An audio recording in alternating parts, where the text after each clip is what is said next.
everybody. Welcome back to another live edition of the Rocky Mountain Cigar Show here at the Smokin' Studios.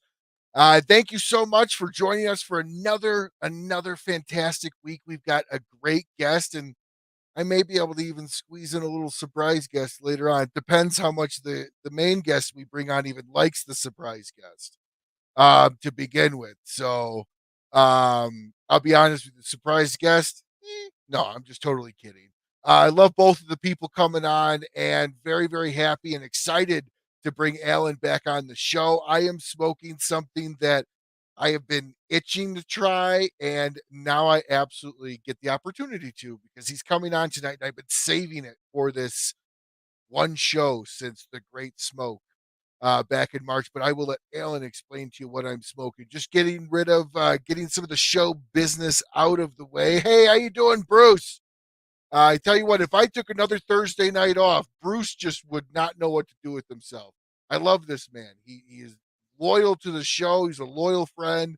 Got the opportunity to meet him in at the Great Smoke this year, and boy, was that an absolutely fantastic time and an honor to meet him as well.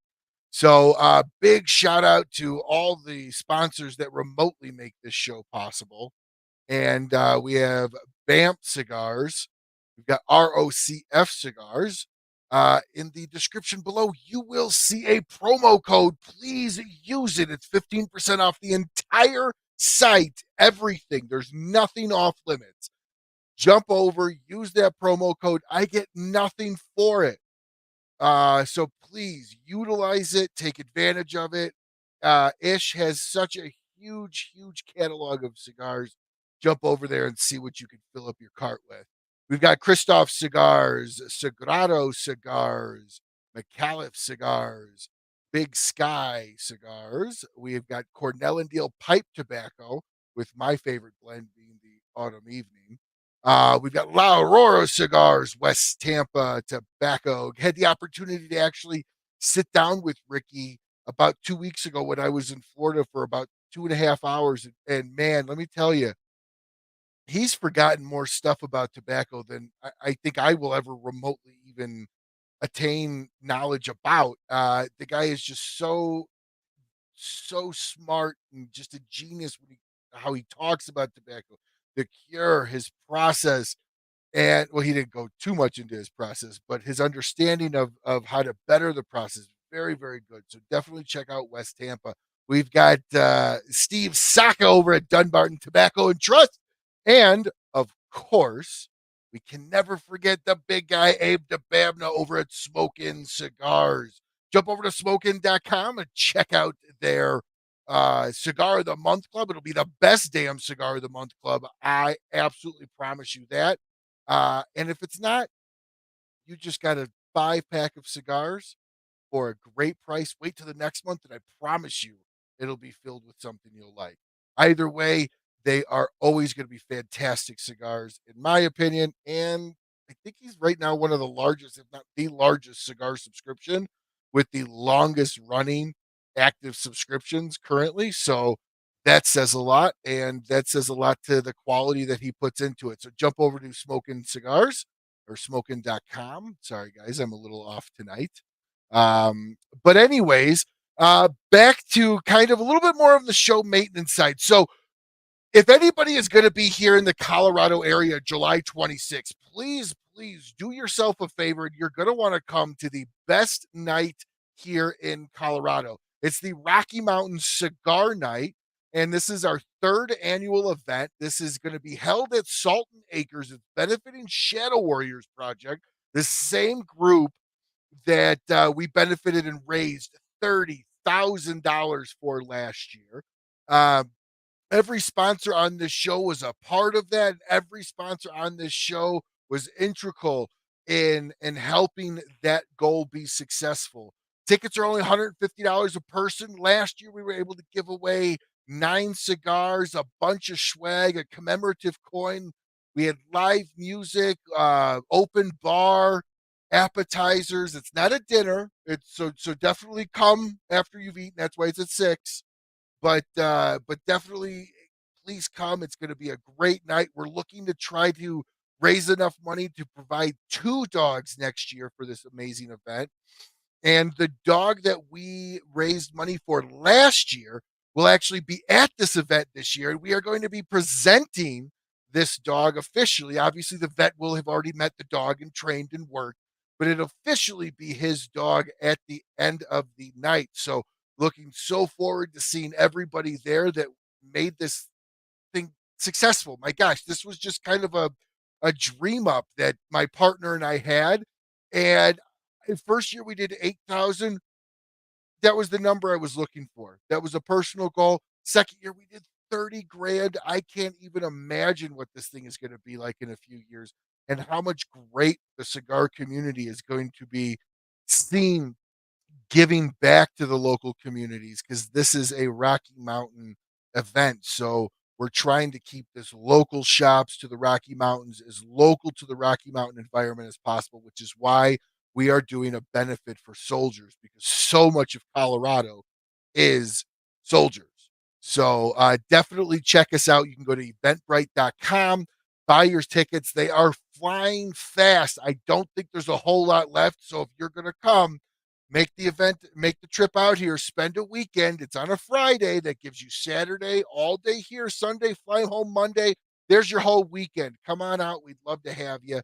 And live and silent auction is just going to be a ton of fun. And we've got some amazing events lined up as well. This is going to be, we're going to have a lot more room. This is going to be a lot more of an interactive event this year. So I am looking so forward to it. Anyways, enough of my blabber mouthing around. Nobody gives a shit what I have to say. Although please take the fundraiser to heart and please show up if you can. Nobody's here to look at me though, that's for sure. I got a face for radio. But I tell you what, Alan over here, the better looking guy between us. How you doing, brother? What's up, brother? How you doing today, man? I'm doing well. I'm a little under the weather. I have a slight cold, so you guys hear my voice like different or nasally. Yeah, that's because of it. Not a problem at all. Not a problem at all. I tell you what, let's go ahead and just kick this thing off because I want to hear more about this. You gave me one, which so grateful for, but it's been sitting in my humidor since I got home from the Great Smoke, and I did my best to forget about it. It's been in my tray. I see it every day almost. And tonight is the night that I get to try my very first Lancero from you.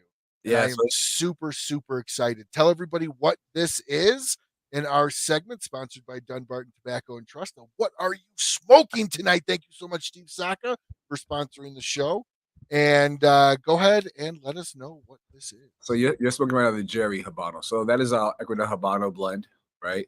That has 4 leaves in the filler, the binder, and then the wrapper. So the wrapper is the Ecuador Habano wrapper. Binder is Criollo 98. Filler is Criollo 98, Corojo, Nicaragua Ligero, and Pennsylvania broadleaf. Now, it's a lot of leaves to be in a Lancero. So right now, we sampled out some Lanceros just so that, because we know the community's been asking, for different sizes. Hey, Alan, you only got Grand Tour, Robusto, pipe size. Why not Lancero? Why not a Corona, right? And that's what I'm always saying. Why not a Lancero? But the hard part is, and again, this is the reason why we've sampled them out first, is because this, right? You know this probably better than everybody else. How many friggin' cigars you smoked in your life from a certain line and that had the different vitolas and the different sizes and it tastes wonderful in one fucking size, too tight in another fucking size, right? And the other one tastes horrible. So we're not big into just creating sizes because just everybody wants them. We are only creating sizes for the blends that actually make the most sense. Now, that being said, you let me know how you like Jerry in the Lancero format, and we'll go from there, right? So far, Jerry's starting off pretty friendly. That first pull was really nice. That retro is nice. That's what I love about a Lancero. Is in my opinion, it's always going to be a fuller flavor cigar, or I should say, usually because there's less filler leaves. You have to be a lot more selective about the leaves you put in there. Well, the things about the Lancero is that because it's so thin, right? And it's not, you compressing all those leaves to fit to Lancero so that you could get most of that wrapper flavor, right? Versus in a Robusto or Gran Toro where you have enough space to let the leaves breathe, right? You're gonna get the whole taste. One thing I learned from Ish, right? And he's right. More than 65% of that cigar is in the filler, right? So when you think about that, a lot of the body and flavor comes from where? The filler, the strength. Yeah. Okay. So we don't say Ish is right on the show. Oh, I can't say that. No, because then he calls me and tells me, "Listen, motherfucker, I told you I was right." You know what though? I'll get the same phone calls too, so don't worry about it. That's So, phone calls. well, dude, this is absolutely fantastic. I'm actually going to be chasing it down with just a regular bourbon from the Axe and the Oak Bourbon or Axe and the Oak Distillery, the official drink here on the Rocky Mountain Cigar Show. So it shouldn't overpower it by any means, but Jerry by himself is a pretty bold flavored cigar, right? It's not a full straight cigar, but it's definitely on the medium body, right? That likes to work its way up. So I was always concerned. Let me be real, right? To do Jerry and Frecky and Lancero, I was very concerned that was gonna be too tight. Because again, the amount of leaves in the filler. Well, that little bit in so far, I'm enjoying it.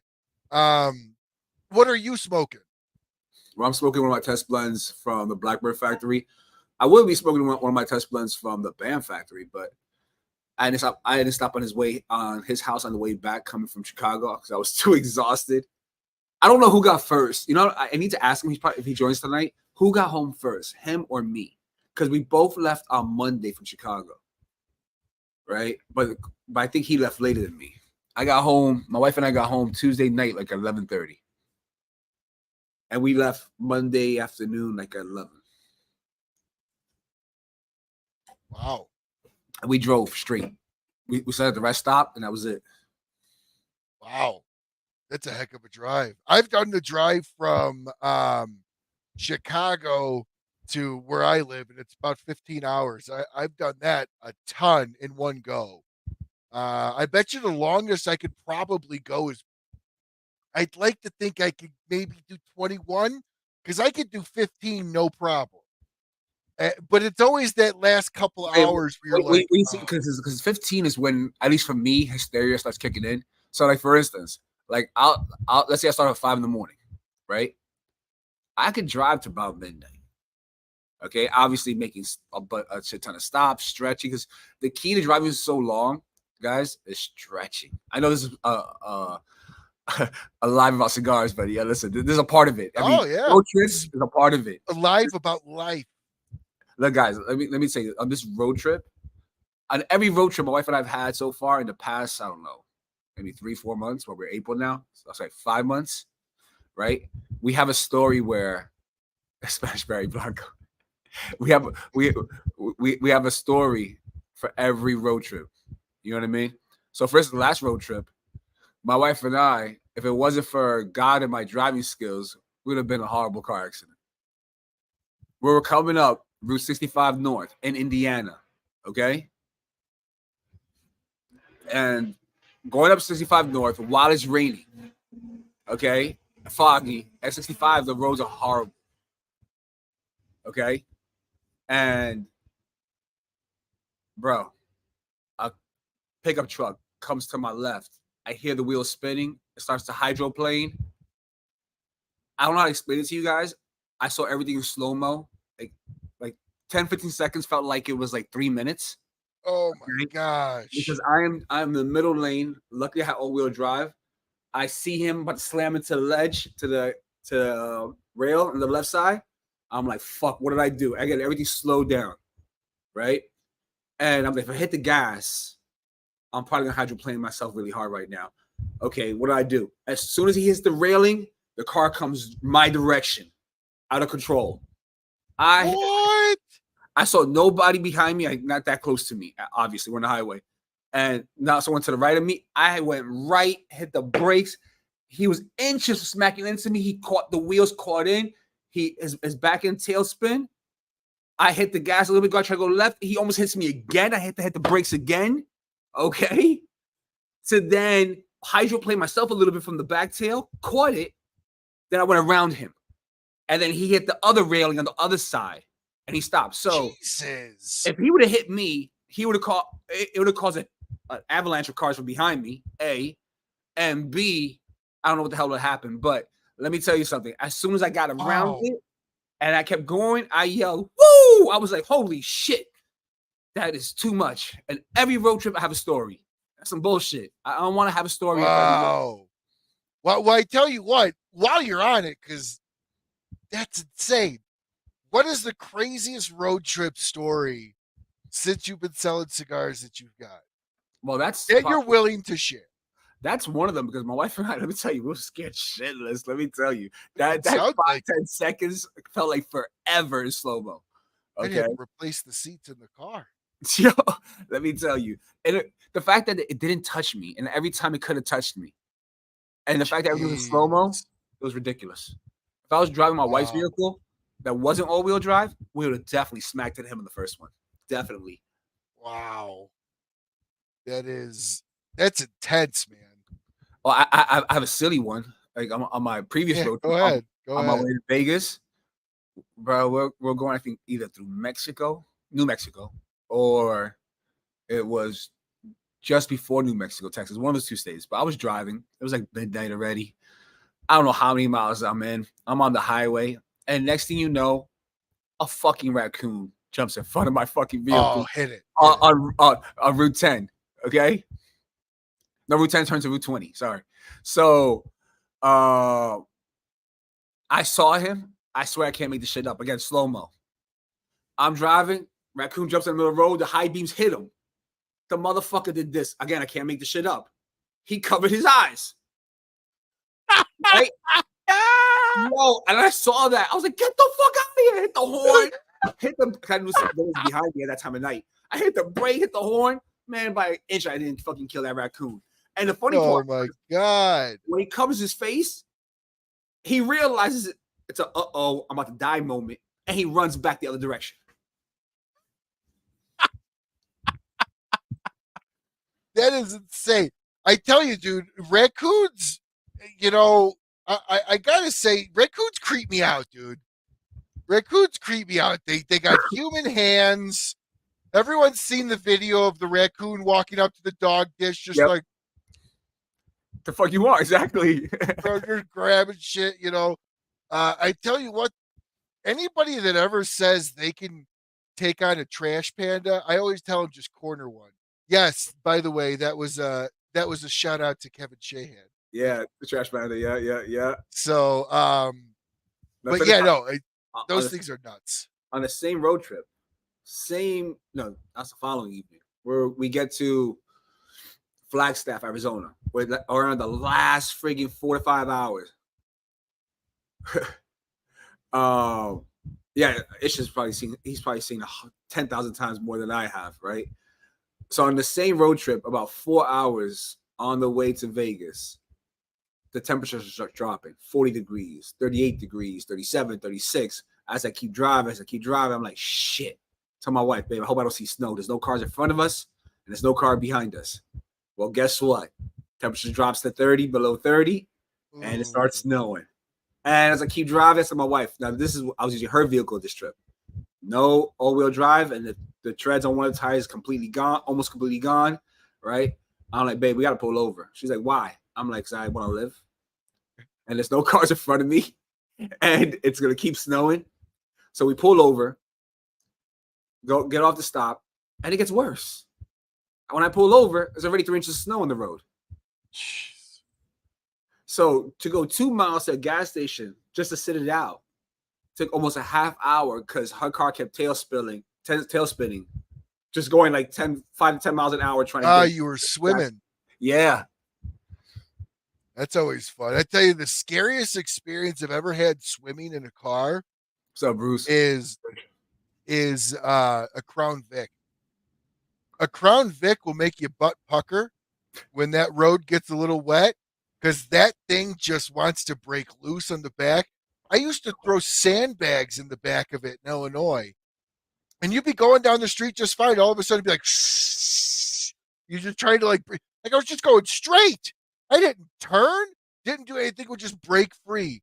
Those were the scariest near accident moments I've ever had in a vehicle. Was with that Crown Vic. I would have been completely fine because it's a tank, but it's still, it's still definitely nerve wracking. Yeah, my this last road trip was my scariest one, where I almost smacked into that tail spinning pickup truck. But the scariest one before that was a trip before Las Vegas. It was my trip to Houston, San Antonio, and Dallas. When my wife and we left New Orleans, we're driving on the way to Houston, and we didn't check the weather. Apparently, there's a freezing rainstorm as you kept driving towards Houston, right? It's Texas. Why wouldn't there be a rainstorm freezing? But wait, a freezing. Yeah, why wouldn't there be? Right? So we get to Lake Charles, and I look at both side view mirrors. Again, we have my wife's car, no wheel drive. I said to her, yeah, we got to get out of this. We got to go off the highway. She said, why? I'm like, look at the side view mirrors. Just look at them. They had frigging icicles. Okay? So we get off, trying to find a hotel. Of course, roads are worse when you get off the highway, right? Don't let me cross a bridge. Cross a bridge, get off the gas, get off the gas. Yo, because you know how many cars I saw on the bridge smacked into the railing on that trip in just 2 miles? It's ridiculous. So every road trip, I have a fucking story. I don't like it. I don't want a story. I want to get there without a story. What a boring road trip. Exactly. Part of my boring damn road trip where my life's not in danger, or my wife's. See, so you had mentioned like at about 15 hours, you start to get like glazed over. Yeah. So okay. That's where I like to be. No. But see, for me, it's different. I don't get glazed over like I'm tired. I just get to where I'm like, oof, like now it's kind of like a second wind for me where I'm kind of I guess like, so I did that trip, that 15-hour trip, probably 9 to 10 times in 3 years. So for me, I would just hit a spot and then all of a sudden I'd feel like autopilot coming on. And then I would just be locked in. That's the problem I was talking about. That slip is the autopilot.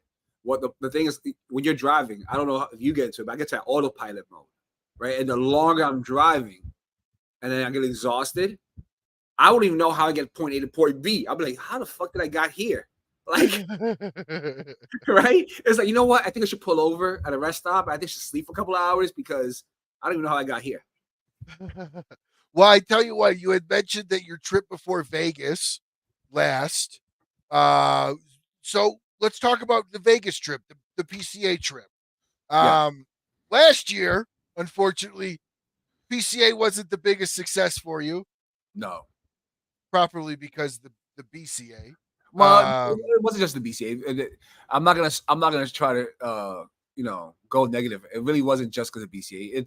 It's more of a learning and understanding, right? And you know what the biggest understanding is that when you're a new brand in a cigar business, it takes a lot of traveling. And last year, I wish I did more traveling, and I didn't do enough traveling last year.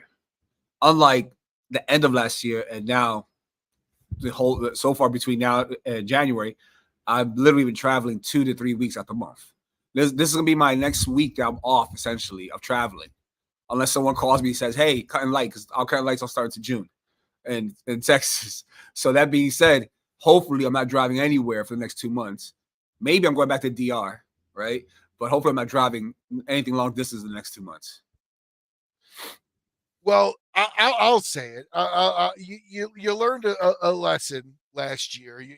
You had a learning avenue. BCA didn't help. No, they were part of that learning avenue. Yes. If anybody wants to really see what happened, just go back and watch Danny Ravanelli last year when he came on the show. What was your experience like this year? How was it different? And we'll just go there. What was your experience like this year and how was it different? Well, nothing changes everything changes when you have your own booth, right? Because when you are sharing a booth like at the BCA, Oh, it's true. John has cuts and lights. So, John's my other half when it comes to my sales portion, right? He's the guy that does my job essentially. So yes, John, you have a lot. Wait, what did BAMF say? Yeah. So Ish, you're right. Nothing beats doing it on your own. Okay, why? Because when you're doing your own, you don't have to worry about, you know what, the people next to you. Because here's the thing right now, right? I'm the type of person where if you walk by my booth, I'm gonna grab you. All right. Whoa. Me too was only a couple years ago. Listen, You can't right, be doing that. You liked it when I grabbed you, so don't complain. Well, yeah, but see, yeah, but some people might not. You know, I got a good grab. So living the bitter Charlie life, right? And here you go. See, so I told you. Here we go. And with John and I, we don't tell him he's right. With the booth, John and I just kept pulling people in, right? Now, when you do that at a BCA or you do that in anything that's a shared environment, right? It could be misconstrued as a disrespect. Because imagine you're trying to sell your cigars and you're right next to me, and I just start trying to pull those people right up towards my direction, right? So it was better doing out the BCA. Like I said, I like to choose my words carefully. Wait, kid, you stopped that sentence. You stopped that sentence. I knew exactly where you were going with it, and that's why I was like, "Oh, he stopped. He stopped." Listen, I don't like drama. No, dude. I totally get it. And you know what? I'm really, really glad you had a good experience this year. And doing it on your own is absolutely the best way to do it. Because then there's nobody to blame for anything other than you. You get to control it. You're setting everything up. You know, it's just you're the CEO. Might as well just have it done with the only one thing I would say about PCA this year versus the past couple of years, I've noticed is getting less and less people. Right? So at this PCA, the first day was pretty banging, right? Now, usually at the second day of PCA, there's usually quite a bit of people. They show up later, but it's quite a bit more people. This year, I would say the PCA the second day was pretty damn quiet for most of the day, and the third day, right? That's a difference, I would say. But like on the first day, if not everybody, I think mostly everybody killed it, right? I know we had a phenomenal first day at PCA this year. And not to mention, we had 0 California shops, right? Before PCA this year. We got, I think it was like 7 or 8 California shops at PCA this year. So it was like, wow. All right. So California seeing us. Well, let me ask you this. So I had heard other people say it was a less of an attendance, but so attendance is a funny thing, right? Attendance is subjective. Are they attending to attend or are they attending to buy? Do you think there was less? Do you think there was less of the tire kickers and more of the actual buyer? Because if so, then is that really a bad thing that you're not giving cigars away to people that are just there to attend? Does that make sense? Yeah, but I've learned my lesson. My first year, let's say at TPE, was my first hard lesson. Don't give a freaking sample to everybody. Hey, PCA was my first year at PCA was a second hard lesson. Okay, still even though you're at PCA not TPE, you still want to be, caution about how many cigars you give out at this PCA, right? At this PCA, what was different is the fact that John and I were laser focused on getting those sales, pulling them in, right? And making sure that we only give samples to people who sit down and smoke with us. Now, that's the hardest thing because here's what happens. When you're a boutique brand, everybody goes and spends their most money on Padron, Todo Fuente, legacy, right? Drew Estate. Well, it's not just legacy. No. It's because they force your hand. Once you have that brand recognition, everybody wants your cigars, you just can't buy what you want, right? You have to buy their legacy stuff plus the stuff that you need, right? So what happens is a lot of these retailers will go spend most of their money where they need to first on the big name brands, and then start picking their way out through the smaller ones. So how do you then, because you know Blackbird, obviously we know Blackbird is one of the creators or one of the factories that you use. Yes. Now going to be using BAMF, of Yep. course. Obviously, you posted the video. Ish sent it over to me. Yep. And so how do you, as a small brand, bring those people in when, yes, you could name drop Blackbird, BAMF, and maybe that helps or not. I don't know. Well, because how about this one, Brian? I have a different goal than most people who have a brand. See, most people who have a brand stick with the factory from beginning to end, right? For me, I'm about making my core lines and my limited runs. And my goal in the next 5 years, it's a personal goal, okay? My goal in the next 5 years is to work with as many factories as I possibly can to prove to myself, first and foremost, and to the world that no matter what factory you put us in, we're going to create fire blends. So whereas most brand owners will stick with a factory and, do all their blends with a factory, I want to show the world in the next 5 years that no matter what factory you put us in, no matter what, whichever limited run we do, core line we do, it will be fire. So you want to show you're a chameleon. You could work anywhere, change into anything, adapt to the situation. And most brand owners don't do that. Most brand owners stick with the factory they're working in, do all their lines there. Well, yeah, because it's the mentality of it ain't broke, don't fix it. Yeah. But I like what you're saying, because not only does that, you're not talking about, and I want to make this clear, he's not talking about taking his lines from Blackbird, going to another factory, trying to replicate. He's literally talking about producing new lines at new factories. I just wanted to make that clear, because some people might be going, whoa, wait a second. You mean you're going to pull the black? No. No. I have a good relationship with Jonas and Blackbird. I have a great relationship with Ish and BAMF, right? The whole idea is that as long as I have great relationships at certain factories that I work out of, and that the master blenders that I work with are humble and are passionate, that's what matters the most to me, right? Because in order to create these complex blends, you have to, at least in my opinion, at least what I've learned so far, okay, you and the master chef, your palates have to align in order to create something that makes your palate say wow, right? Because a master blender can only do essentially what you tell him to do. And if he's not following what your palate is and you just say yes, then that's your fault, not his fault. You see what I'm trying to say? Oh, a lot of people would like to blame a factory or blame a master blend. No, if you're working with him and that's the blend you chose and that's the blend, that's how it came out, right? So for us, again, the whole idea is in 5 years that, oh shit, no matter where you put Family by Loyalty, no matter what factory they make a cigar out of, and because the idea is in 5 years that we want to be known as blenders, right? So if people want to make a blend with us, it don't matter what factory it comes from, we'll blend it for you.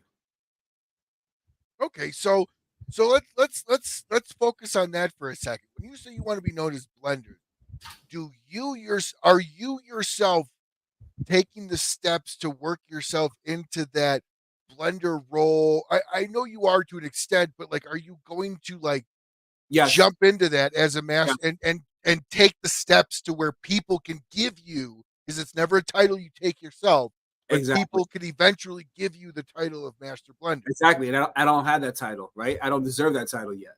No, I'm far from it. I'm not an Ish yet, right? I'm not a Papo, right? But the idea is I'm learning from these factories. Like when I'm with Ish, I'm constantly picking his brain. When I'm with Papa Caballo from Blackbird, I'm constantly picking his brain, finding books to read, right? More to learn, understand, because becoming a master blender, from what I've learned, it's not just about rolling cigars and just creating blends. It's about understanding the different leaves, the flavor profile of the different leaves of different regions, right? It's about understanding how those nutrients work together, right, to create what is making for you. And I have a long way to go, but my palate is very sensitive. And this is why I love to blend. So my goal in the next 3 to 5 years is actually to work at factories, right? Take a couple of weeks, fly to the DR, right? And the factories I'm working with, and work with them, learn the entire process, right? Because I don't want to be just known as the brand owner or the face of Family by Loyalty, right? I want to be known as a blender and eventually earn the right to be called a master blender. Well, I was I had the opportunity to speak with a really, really prestigious, in my opinion, prestigious master blender, someone who doesn't take that title himself, but who everybody gives. But anyways, he told me when he was approached with the opportunity that the company set him down to the factory and they gave him a broom and they said, "You're going to sweep my floor. If you're going to be a master of blender, you have to be a master in all facets." And it was 6 years before he touched a leaf. It was And true. he went through aging, he went through everything. And it was 6 years before he blended a cigar.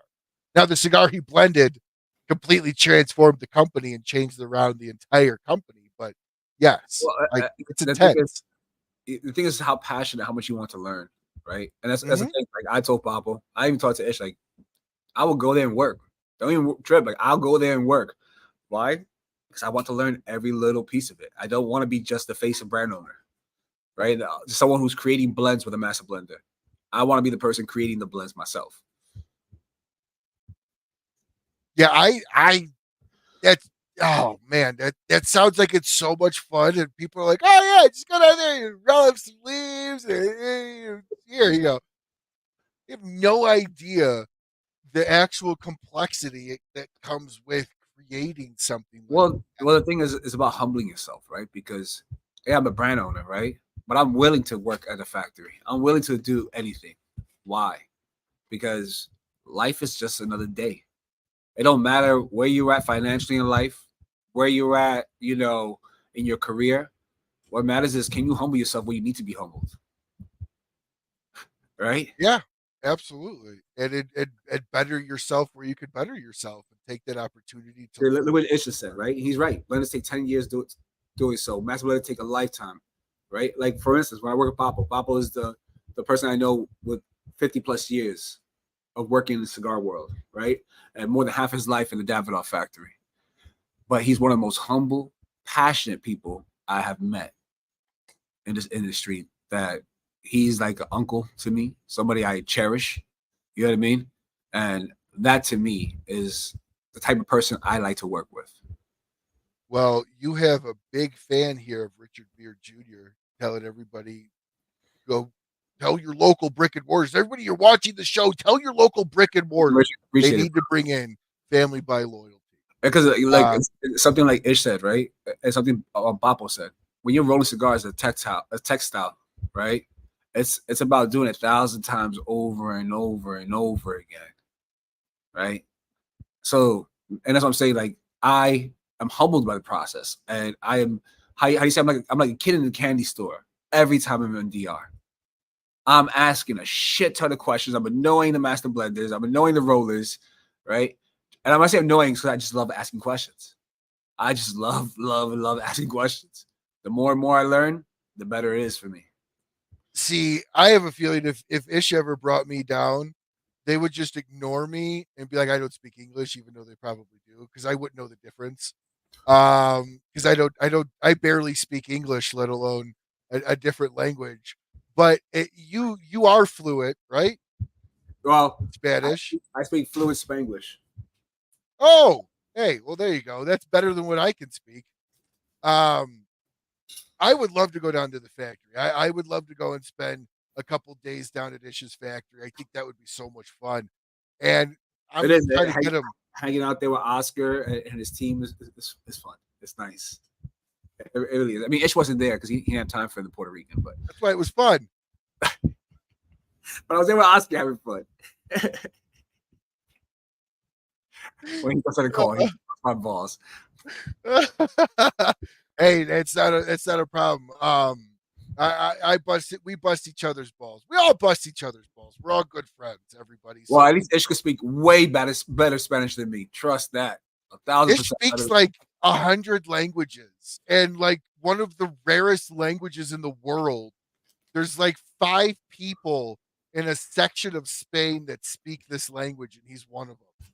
No, I'm not even kidding. Ish, if you're following, throw that up. If I'm correct in saying that, it's like a super rare, only 8. It's like a super rare variation of Spanish of banished from Spain or something. I don't know. He could talk about it, but No, one thing I want to say to you off subject real quick, just because before I forget, I want to thank big time Living the Big Chubby Life, who's on this call, right? That's John Aldi. He's been supporting me, repping me, and he's our chief sales guy. That's my brother from another mother right there. All the people that came with me, besides my wife, my partner, his wife, are all people who follow us to the end because they're family. You know what I mean?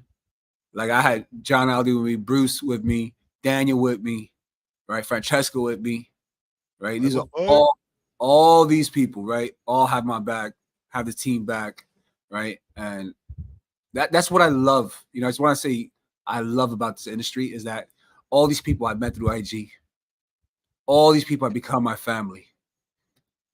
All these people are my ride or dies. absolutely. Right. So it's a big shout out to all the people on my team who were there, who weren't there. I have much love for y'all, and I know they have much love for me. And it's so amazing, this community, right? I started this show with an iPad, a shitty shed in the backyard, and terrible lighting in the middle of winter with the glow of my propane fireplace just to keep me warm. And through this community, apparently people liked what I was doing and did this. I got the opportunity to meet you in person at TGS. We exchanged reach arounds. It was great. It was a mutual handshake. Double Dutch rudder. If anyone wants to look that up, it's a lot of fun. Oh man. I got to meet Ish, one of my closest friends. You know, it's just been, this community is truly. Now, I'm not saying 100% of it.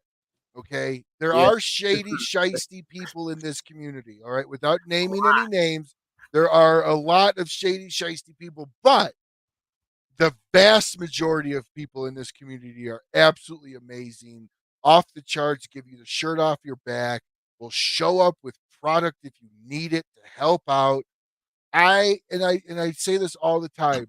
If Pepsi called Coke and said, "Help us, we're out of syrup," they would say, "Okay, we're buying you and shelving you." Exactly. That's like, fuck off. We own you now. Thank you. Yeah, exactly. But like somebody like Ish, technically, before he was making anything for you guys are direct competitors, but yet he would help you in any opportunity as possible without, I'm sure he would charge you. That's a beautiful thing, right? Is the relationships and connections that we make, right?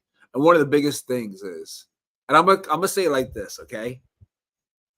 There's people that have come up to me and say, "Al, let's create a blend together," right? Ish never once said that to me, not once. I just watched him, his talks, his live, something he was doing, and I said to him, "I'll never forget." Not the PCA that passed, the one before. I was like, "We're gonna create a blend together. One day we will." You know what I mean? And the reason why is because it's not because I don't like when people ask me to create a blend with them. No, it's because I like to vibe with the person, right? I like to be able to say, "That's my brother." And when I go to this factory, it makes the collaboration better. Yeah, and when I go to the factory, I need to feel like family. Absolutely. Right? So, like, that was one of the reasons I say, "Oh, Ish, is Oscar available for me for these few days while I'm in DR?" He's like, "Of course he is for you." I'm like, "Awesome." Right? Boom. Go to Ish for the first 3 to 4 days, then go to Blackbird for the next, right?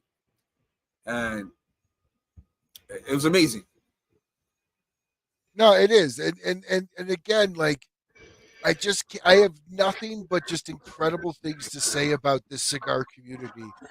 Because I mean, the other great aspect about it is forget about the behind the scenes stuff, the stuff where people help each other out, because that's all great. But what cigars do for people themselves as a single individual person is it equalizes the playing field. You can literally be smoking the same cigar as whatever celebrity that you happen to be standing next to, or whatever fast food worker, doctor, lawyer. Yep, They make X amount times what you make, but yet everybody can enjoy the same cigar in a way that brings that together. nobody's fighting over the left side of my cigar is better than the right side of your cigar, or whatever. Like, nobody cares. Yes, you get the brandies, the labelists that come out and smoke it for the labels. But the vast majority of people, they sit down, what are you smoking? You like it? Awesome, great. Here's what I'm smoking, Like, it really is the ultimate equalizer. Yeah, no. I that's one of the things I love a cigar. I mean, I kind of call that the love-hate relationship with the cigar world. The love relationship is the fact that what you just said. It don't matter your walk of life. That could be your next best friend. You don't know, right? No, you don't. That's the beauty what I love about it, right? But when it comes to like the shady shit, look, this business, and some people say business is business. For me, I'm probably one of the worst business people out there, because for me, if I don't vibe with you, fuck it all. I don't give a fuck. We can do great business together.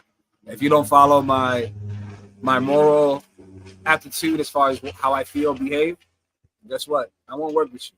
I don't give a shit how popular you are. I don't give a shit how much your name is in the industry. You know what I mean? Oh, and that makes sense, because whatever you're gonna make, you have to love. And let's be very honest, so much of a cigar is the experience around smoking it.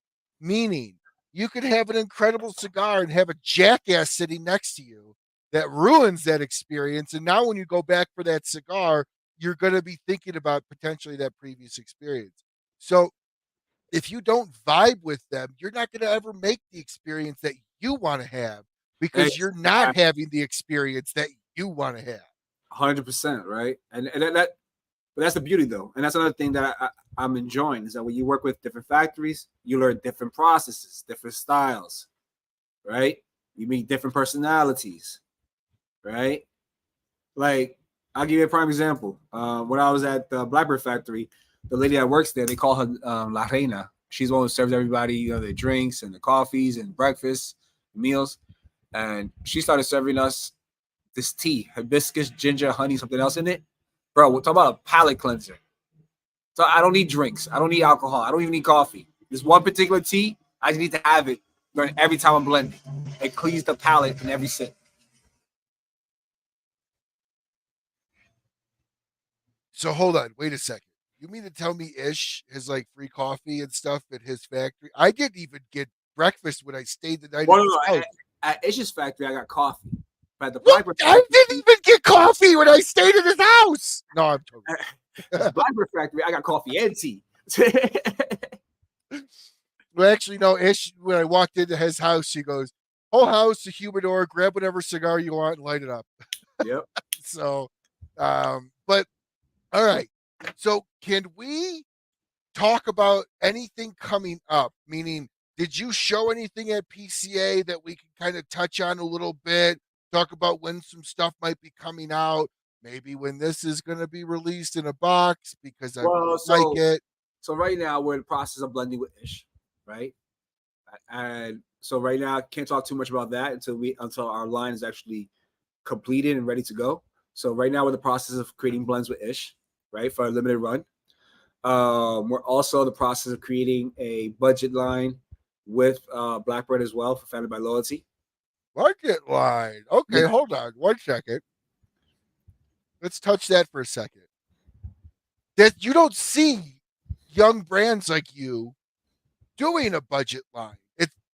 It's kind of what you do when you're established and you have a bunch of leftover extras that you blend in.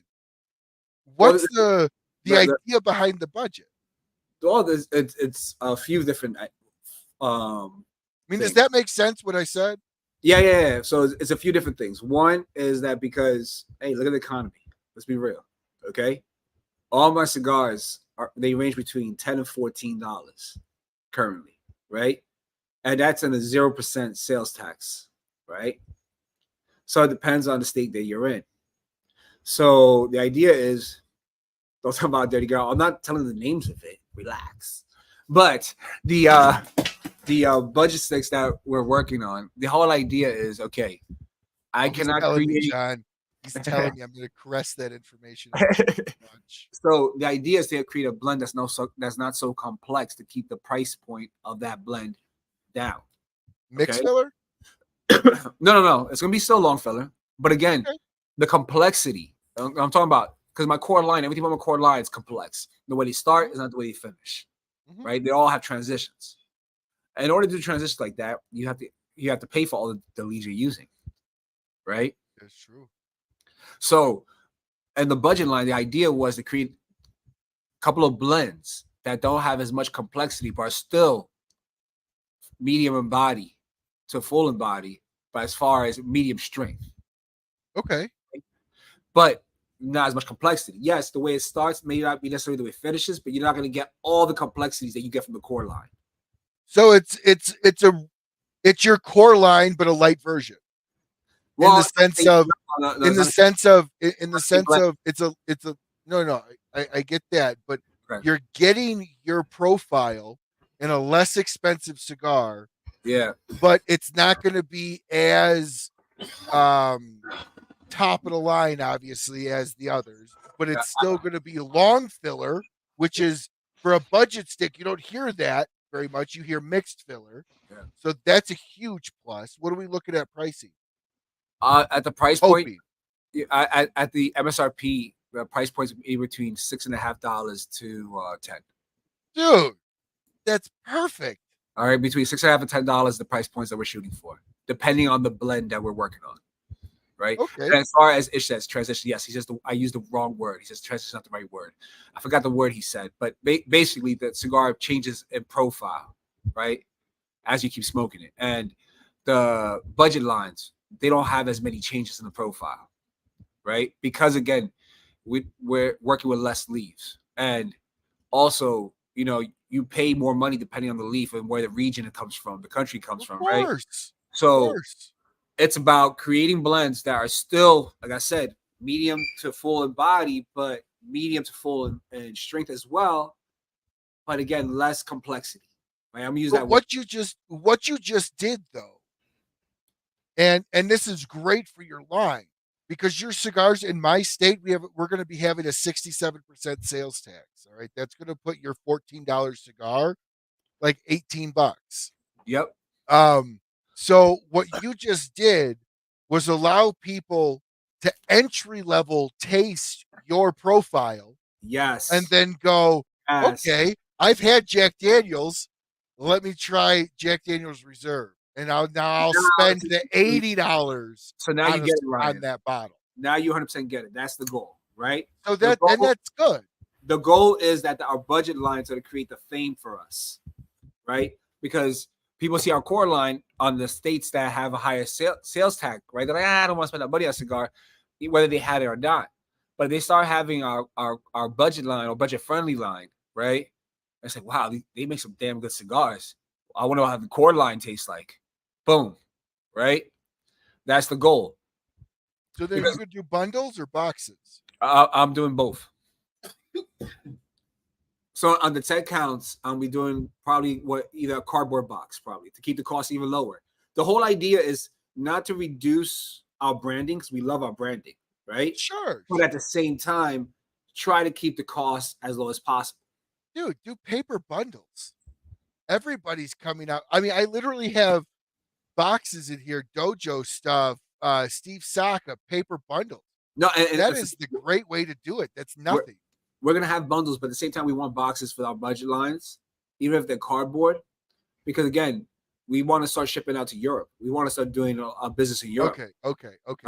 So you got to have that Europe. But it's not just that though. Our flavor profile for our palettes, we've spoken to a lot of Europeans and distributors so far, and even a few retailers, and they love our core line. They're like, our core line is such full in flavor that they know it will move in the European market. So I know that our flavor profile, the way we like to blend, will probably even do better in the European market than it would do in the American market, because the American market is known as full strength smokers. They don't care about flavor, which is it's a fallacy, it's a lie. But I would say that's probably true about half the smokers out there in the United States. They all just drink Everclear, right? And they all just the strongest shit, the cheapest, strongest shit, or the name brand, right? You got few that actually smoke because they enjoy the experience, they enjoy the camaraderie, they enjoy the meditation. They smoke because they actually are enjoying the moment with their cigar. Yeah, and Dan over, I don't know if you know Dan Thompson over at Micallef, but they're actually doing this now, and they're getting huge success with their color series. How you, Dan? It's Dan's the president of Micallef Cigars. He's just an incredible guy. If you get 5 minutes with him, you are so lucky, because he's just is a business guy. He is dead on. I know Micallef. I met on TPE on the checking out. I think the guy who founded it. I think the guy that's Al Micallef. I think Yes, he was at TPE. He was at Great Smoke as well. Well, I met this person that I'm talking about. I was like 3 years ago, my first TPE. Right? It could have been Al. Yeah. Yeah, he was telling me how he started off the garage. Right? Hey, P-Raw, what's up, brother? And I'll never forget the advice he gave me. He's like, bro, just keep hustling. I wasn't believing it more than you. Right? He's like, just keep pushing. And lucky for me, I have good people behind me, not just my family, my friends, my brothers and sisters, but Ish gave me great advice. I could pick his brain no matter what time it is, and he will answer me straight. Stop giving him compliments. Well, let's give him and also give I'm kidding. No, I know. But this is the important part, because when you're starting in the cigar business, guys, if you have the dream to say, I want to start my own brand one day, here's some advice I give to you all. Relationships are everything. Relationships are everything. Because when you're starting in the cigar world, you don't know what you don't know. So if you don't have those proper relationships in place, you're going to make mistakes. No, you know what I mean? You are. And you have to have people that you can trust. Yeah. And you have to have people that don't give a shit about your feelings from the standpoint of honesty. Because the thing that kills every company is when you have people around that are just an echo chamber. And you've surrounded yourself with, and again, Ish is a brother, guys. I tease. I love the man. Like, no joke. I love the man. Carrie, him and his wife are fantastic. But for me, Ish is one of those people, and so is Dan, to where they'll be brutal because they know I know they're coming from a good place.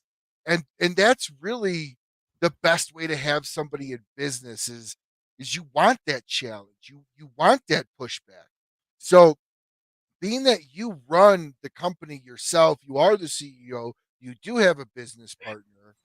How do you and your business partner work out bickerments, and who wins? Well, who gets that? So not bickerments. That's the wrong word. I know what you mean, right? Getting past, because it's just two of us, right? Well, we got our wives, right? Our wives also tend to help be the middleman, right? As far as the both of us. But that being said, he has his focus and I have my focus. His focus on the accessories, right? The pipes, the ashtrays, right? He's also part of the blending process, right? He handles a lot of the communication between DR and here, all the factories that we work with, not just cigar factories. We're talking about the band factories, right? The box factories, right? So, basically, so you guys siloed work off between each other. Yeah, you're not overlapping. For instance, I'm the salesperson. I'm the face of the company, right? But he's literally the face of the pipes and ashtrays, right? And each of us play our role.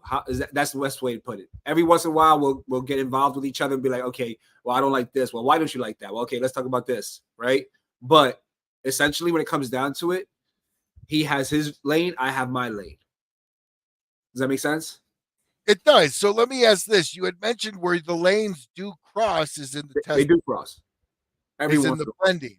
So it's usually between the blending and the style. So Francesco's on this call. Francesco is our designer. He's our marketing designer guy, right? So for instance, Francesco and I tend to work directly one-on-one. Then after him and I work one-on-one, then I start involving Ernie. And then I involve John, and then I involve some other people, right?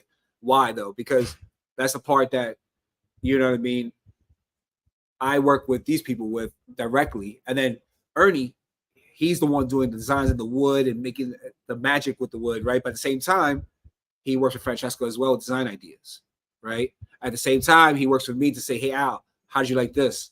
Well, I think you should change this or modify this. So, and when it comes to the blending of cigars, we'll be smoking together, and I'll be like, he'll be like, well, I like this, well, I don't like it. And then we'll have to go into a whole tit for tat as to why he likes it, why I don't like it, and what we need to change of it to actually get to that point. So, go ahead. If you guys are going back and forth on a blend, do you ever just go where it's like, oh, okay, we're looking for our next one? Yeah. Your partner, forgive me, what was his name again? John, Ernesto. right? No, Ernesto. Yeah. Ernesto's like, I love this one. You're like, I love this one. Do you guys ever just go, all right, flip a coin? No. Yours could come out first and then mine. Or do you guys have to be simpatico on the release? So here's what we do. Does that make sense? Yeah. So here's what we do, because the last trip from DR, we came back with samples from different lines from Blackbird and from BAMF Factory, right? So what we do is, it doesn't matter what his favorite, my favorite is. When we come back, what we did at Vegas, we came back to the team like, hey, try this, try this, try this, try this, try this, try this, try this. Like John was on this call, Francesco. How many cigars you guys smoked? Even Bruce is on here, Hobbit. All the guys that are part of my team that were on this call were at PCA. They'll tell you how many cigars they smoked the first evening and second, right? And the reason why is because I was letting them be the tiebreakers. I was letting them, right, help guide us because they know our palates extremely well. Like John and Francesco and Bruce, they could tell you about all the blends in and out. Dude, that's such a humble stance. Literally, what you just said was, I'm leaving the next line of my entire success of my company in the hands of my employees to give their like that is, as a boss, right? You don't. That's giving up a lot of that control. Obviously, you have to like the blend too. Yeah, no. But what you're asking your employees to do is to literally be involved with that process. That gives them great stake. Well, it's because I trust their palates too, right? Like if John was on this call, he would tell you about my palate and how I fucked his palate up, right? Right. And Francesco would tell you, like, yeah, Alan's picky, but so am I. So like the point is, like, and even Bruce like, Alan's a fucking pain in the ass, fucking picky, right? But here's the thing: they all know my palates now. So when they're smoking, they're looking for all those intricate details, right? Oh, Danny's really hard, yeah. You know, they're looking for all the intricate details. And not only that, Danny likes to freaking wet the hell out of the tip of the cigar. Like, I thought I was bad. I thought that when I wet the tip of my cigar, it was pretty moist, and compared to Danny. Are you saying Ravenelli? Yeah. Oh, dude, he is brutal when he is what I tell everybody that is new in this business. If you want to bring anything to the game, you get Danny to review your cigar, because not only is he the most prolific boutique cigar blender or cigar reviewer that I know of, to where he does it, that's all he reviews. He introduced me to you, to your stuff, so much other great stuff. But he is brutal, like brutal. If you get him on your side, you've got something. Of course, and he, he is with us, right? But look at Francesco. I couldn't keep count, brother. But at some point, we all got that harmony without even talking to each other. We knew what we thought, and that's what it is, right? We created together this team, and I value their opinion, right? So even though it was just Ernie and I in the DR, we came back with enough cigars to hand it out to every one of them. So, and we're all passing the cigar around, like, hey guys, we're gonna smoke this one. I'm not telling you shit about it. Just smoke. They didn't know if it was a budget blend. They didn't know if it was a premium blend. They had no clue what was in the filler, the binder. They were just smoking. Well, no, but see, like that's, again, I commend you for that, because you're allowing your sales team to feel a sense of massive pride in what is released, because they can confidently go up to a shop owner and go, oh yeah, I know this cigar. I actually had my hand in bringing this cigar to the company. Actually, guess what? All of our sales guys actually have to not sign off, but give feedback on a cigar before it's released. Well, it's not just that. Like I've offered every one of them, and they know this. When things get better for us, financially, they're all more than welcome to come with us in the DR, and they're all more than welcome to be part of the blending process, right? So why is it important to you that you run your company literally as a family? Why? Because Why not? You don't. And let me say something. yeah, You're the one thing I'm not hearing is, oh, I'm money and cost, expense. The only thing I'm hearing is teamwork. They gotta like it. We're a family. I know you're family by loyalty. yeah, Yes, X family by loyalty. I'll say it. yeah. But the reality of it is, why? Why do you care so much what your employees think? Because it's about my upbringing. For me, the word family meant nothing to me growing up. Living in and out of home shelters with your mother, going through the strifes that I've been through with my mom and my dad and the family members. The word family really was like whatever. That don't mean shit to me. Right? It wasn't until I met my wife. It wasn't until I got older, had kids, and my nephew is like my oldest son. That's my oldest son. I tell everybody he lives with us. That's my oldest son. His daughter's my granddaughter. My neighbor became my son, right? And for me, if I can't trust you, I can't have you not by my side. So for trust, you gotta be my family. So if you work with me, it's because I consider you part of my family, which means you got my trust until you fuck around and find out, right? And you know what I mean? And I care about every person that's with me. And I told him, you with me from the beginning, you best fucking believe that when I make it, you fucking make it. There is no, oh, I made it, throw you to the side. No, fuck that. That's my brother. John's my brother. Francesco's my brother. Danny's my brother. When I say they're my brother, that means when I make it, they fucking make it. No ifs, ands, or buts. And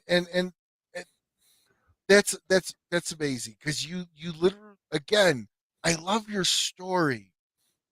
You created something in such a great way that you had no understanding of how a family should work, but yet through your experiences of realizing what a family really truly is, you then created a company that just created another family. And that's what it was to me. To me, it was that if you're with me, it's because we're family. It's not because I pay you. It's not because of anything else. It's because we're family. And if you're with me, I grow, you grow. Because I'm a big believer in that.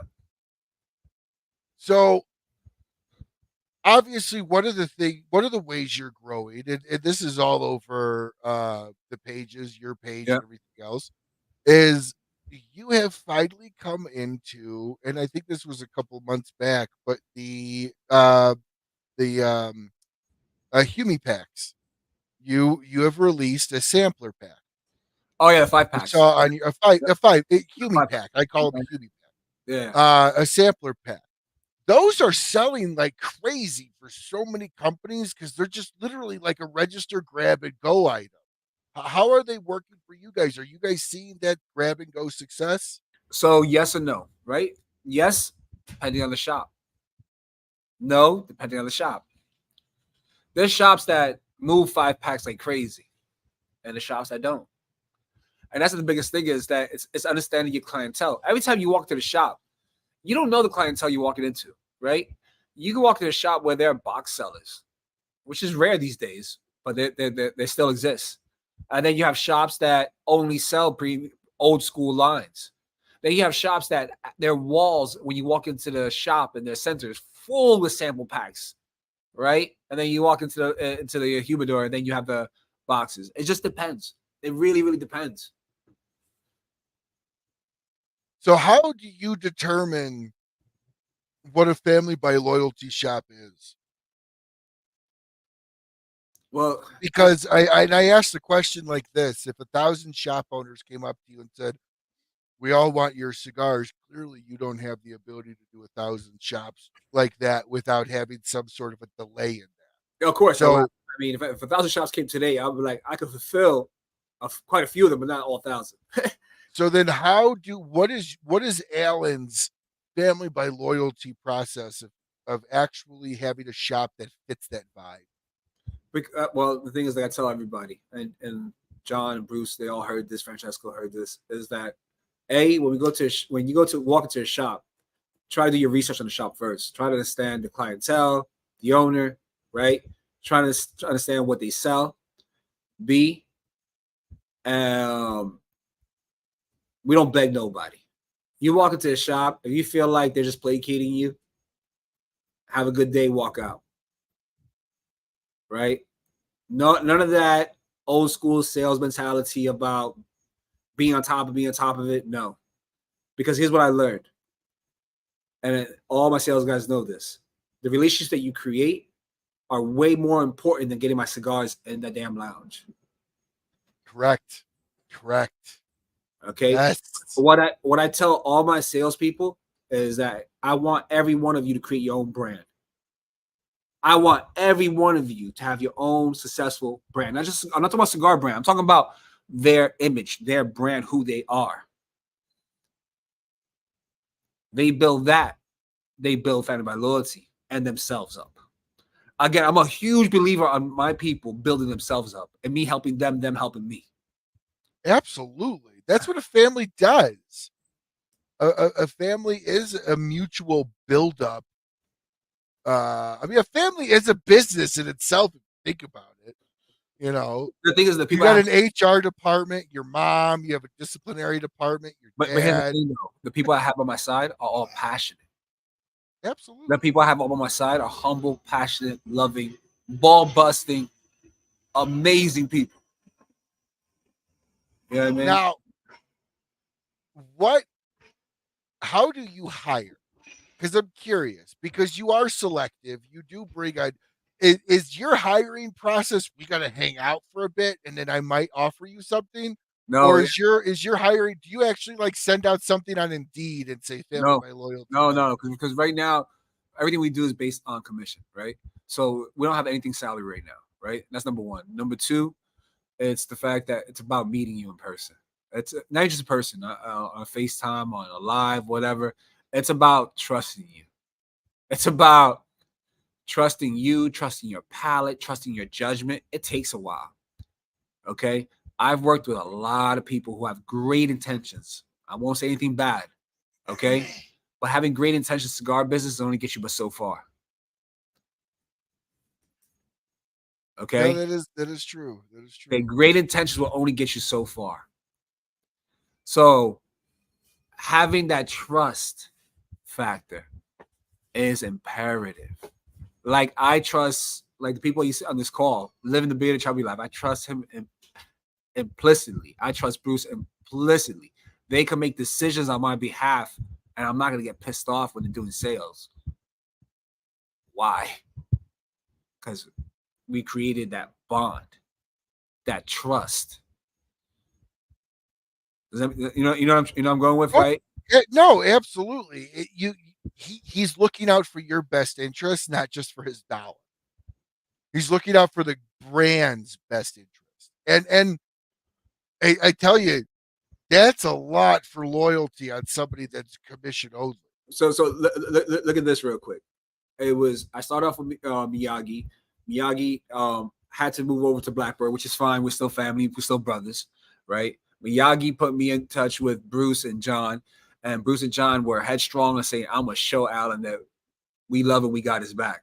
And they did. They fucking did. You know what I mean? And Francesco's had my back since day one.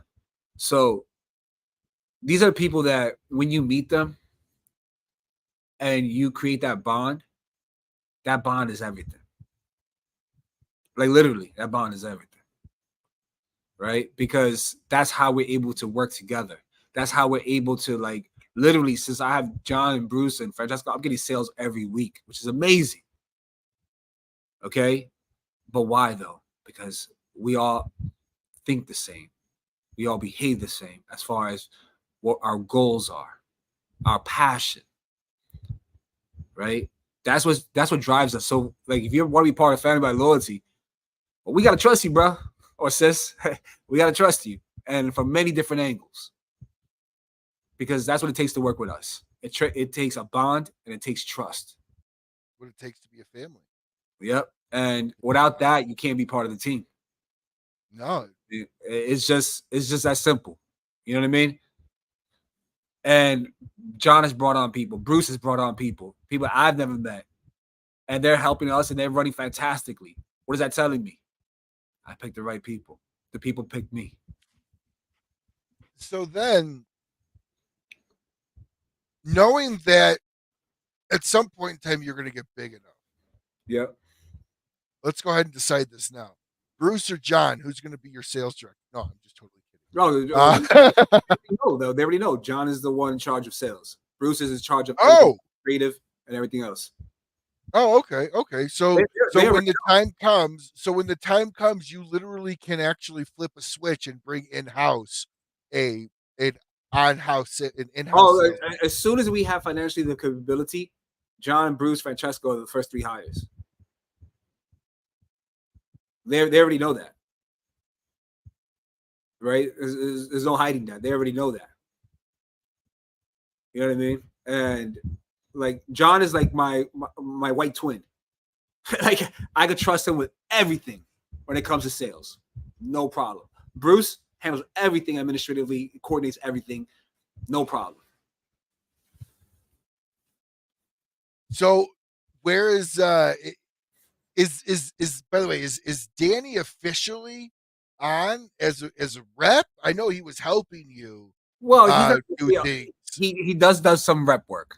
That's what I thought. But he's not as active, right? So like John is active. Sure, Bruce is active, right? Francesco's active, right?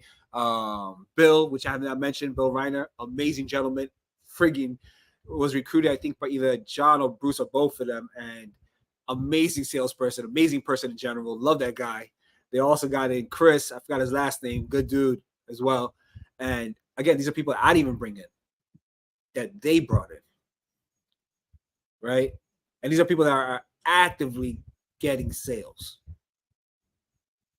So I'm getting sales throughout Connecticut now, through New York, South Carolina, obviously, right? Tennessee. And these are all my reps are at. How many shops you in now? Over 40 now. I haven't updated the website, but over 40 now, right? So I was like, all right, cool. You know what I mean? We're moving. And again, of the 40, I would say over 15 of them have come in the past 3 or 4 weeks. What's been your year-over-year shop addition? Well, again, last year was super quiet for us. I had a lot of personal issues in my family and things I was going through. So last year was a really, really slow year for us. And this year we're saying, fuck this, fuck the personal shit, fuck all the crazy stuff. We're going to make this brand really pop and grow. And I have the right people on my side. And that's what we're doing. Right? That's exactly what we're doing. I mean, we're already in April 18th already. And we're making so many moves and getting into so many new shops week by week. And that's fucking phenomenal. So where do you see this brand 5 years and then 10 years? Well, I'm hoping you're a young guy. Yeah, I'm 44. I'll be 45 this year. Yeah, what do you mean? So, yeah, of course it's young. I'm 39. Don't call yourself old. So that being said, you know, in 10 years from now, the ultimate goal would be probably to have our own factory, right? Definitely have our own factory in 10 years from now. So you want the vertical integration. You see that in your future. Yes, but the thing is, I don't want to do that vertical integration until I make my runs around all the factory, learn as much as I can from every factory. The good, the bad, the ugly, the different, the great. And then once the brand has really gone out there, have our own factory, our own farms, and really start focusing on becoming not only blenders and knowing the world for making blends for everybody else, right? But knowing that, hey, no matter what Family by Loyalty puts out, they always put out fire. So, and as I'm saying, I'm going in the opposite direction of most people. Most people go stay one factory, grow the whole way through. No, I'm going from factory to factory, factory, learn as much as I can, prove to the world what we can do, and then have our own factory. So then, obviously, you're going to be selective in your factory. You're not just going to walk around Nicaragua, throw a rock, and go, "Yeah, I'm going to go here for a couple weeks." What do you look for in a factory then? Like, would you let me rephrase that question? Let me flesh that out a little bit. It's going to be hard to walk up to AJ's factory, like, "Yeah, I want to sit here for a couple weeks with you." No, But it might be easier to walk up to a smaller one. So, what do you look for in a factory that you would want to work with? well, the thing is, again, humility and passion are the master blender. Well, I get that, but are you going to be the most humble and passionate in the world and have the shittiest tobacco too? That's true. I mean, again, but it's about going there and working with them and see what they have. So, would you leave in like a day and be like, "This isn't for me"? Your factory's not No, for me. I'm no, sorry. no, no, no, no, no, no.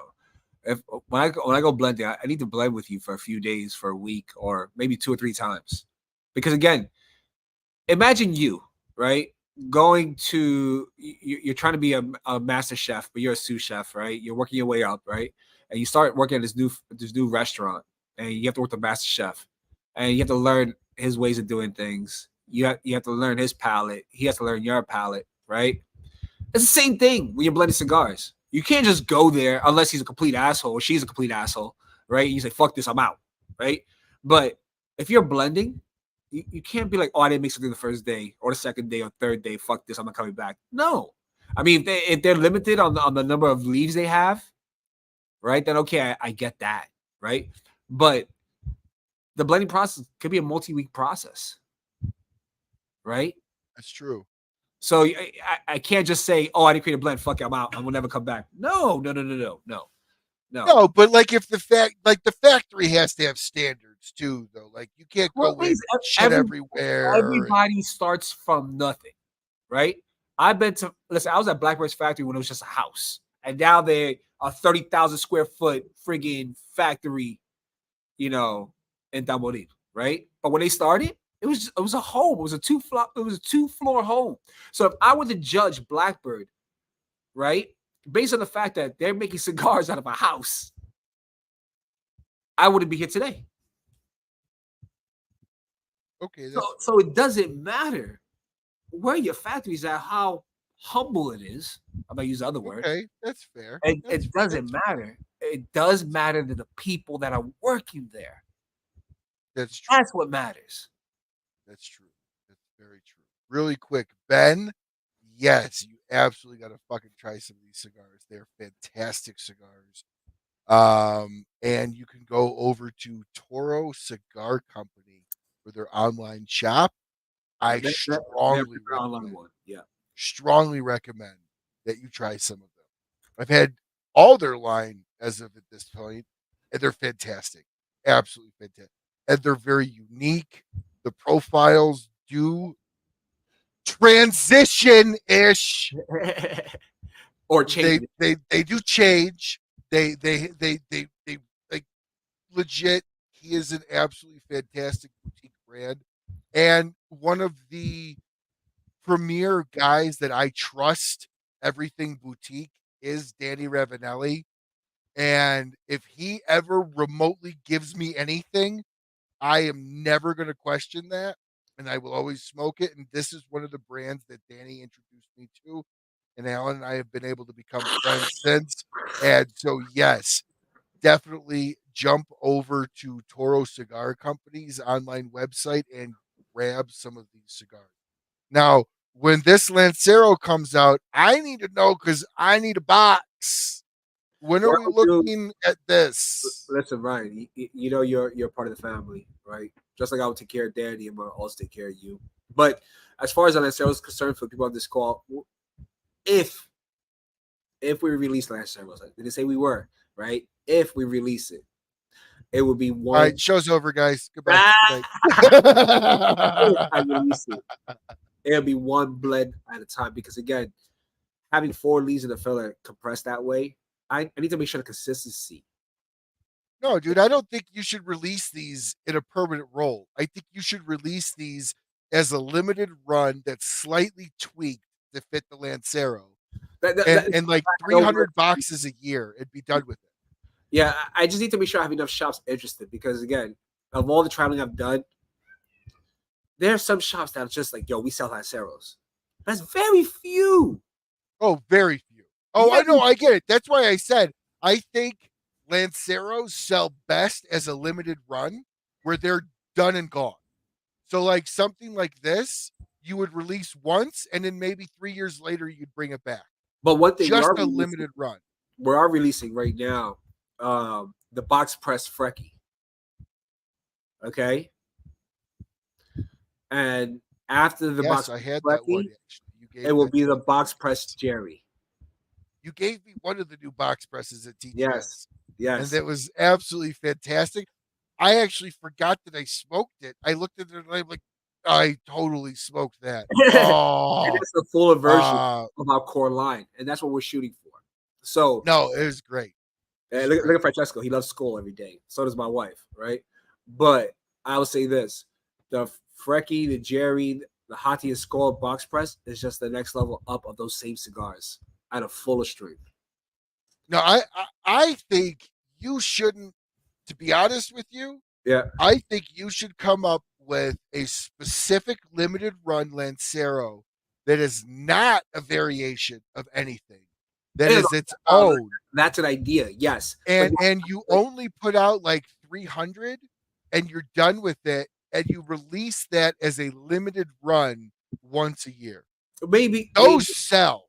Maybe I would probably do that. If I do that, sell. It will probably be 2025 because this year's focus is on the budget lines. All right. The two new premium lines out of Blackbird, and then the line that I'm working with BAMF as well. That's all we're scheduled for 2025, right? I mean 2024 is a couple of budget lines, one or two of the premium lines, and one or two from BAMF Factory, right? Well, I tell you what, you do a limited run. I want you on the show for the release. I want to do a release episode with that on the show. I want to buy a bundle. I think that is the best way these things sell. And you could actually even ask a preview about a limited run like this. Yeah. So, for sure. One thing I plan on first, I send something to Danny first and the crew first. Obviously, once we have them, they make sure they give their blessings. And once all have the blessings, then I start shipping out to other people. That's like yourself and others to try out. Right. So, you're not gonna stay in touch. Don't even trip, right? No, I get it. Danny's palate is, most people like Danny. Like one of the lines that we're working on the budget line is a Connecticut blend, right? But yes, I was gonna ask you. It has a Mexican binder, a San Andres binder. And I can tell you, it is and again, the whole idea when we are blending is to give to the world an experience for the price they're paying for.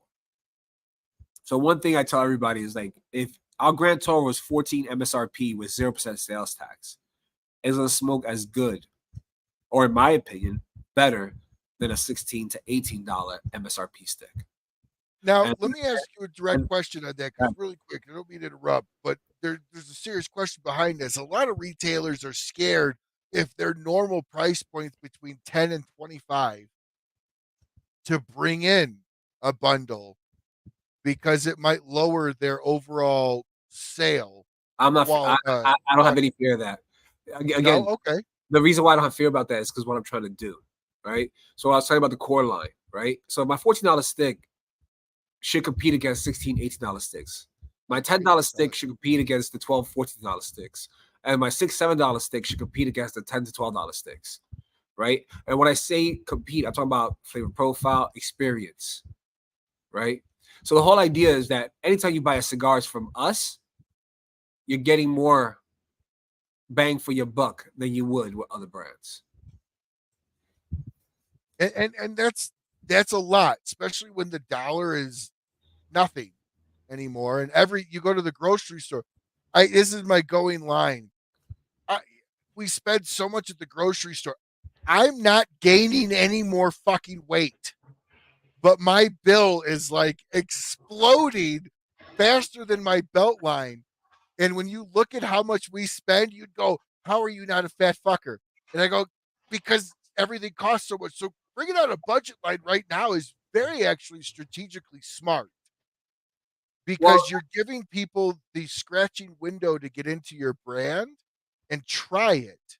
Exactly. But you're like, I'm gonna showgirl this. I'm just gonna show you the leg. I'm not giving you anything other than the leg. All right. You're gonna smoke, you're gonna try it, and you're gonna want the whole thing. So then you're gonna come up to the 10, the 14. And that's exactly now you see where I'm going with this, right? Mm-hmm. So if I had to look back and change the hand of the times, starting my brand, right? Would I have changed anything? Knowing what I know now, it's quite a few things I would have changed. Okay, quite a few things. You know, number one, I wouldn't have invested so much in tobacco. I would have invested less in tobacco, invested more in traveling and marketing. That's number one.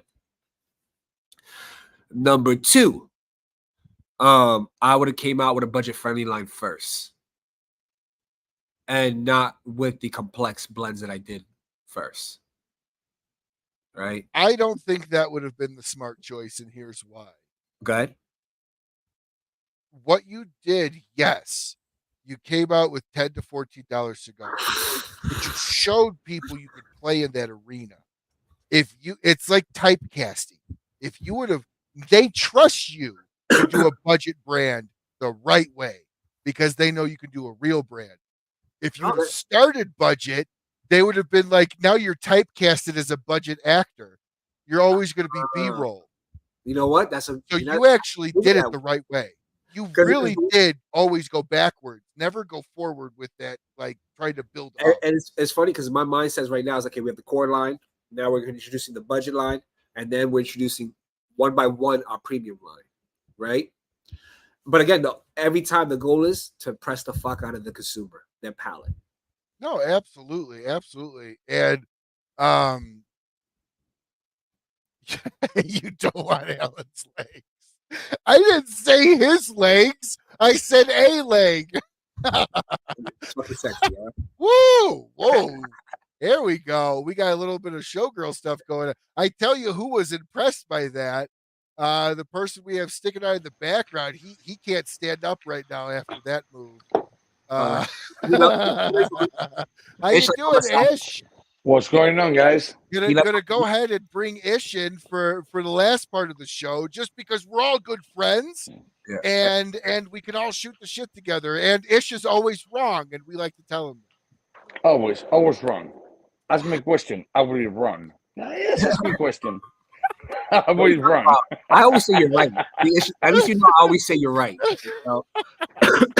Actually, you know what? Ish is always right, which is why I like to tease him, why he's always wrong, because it's funny because he'll text me something, he go, watch this. This will happen. And then X happens, and I'm like, so you knew well. Ish, when'd you get home? When'd you get home? Say it again. When'd you get home, bro?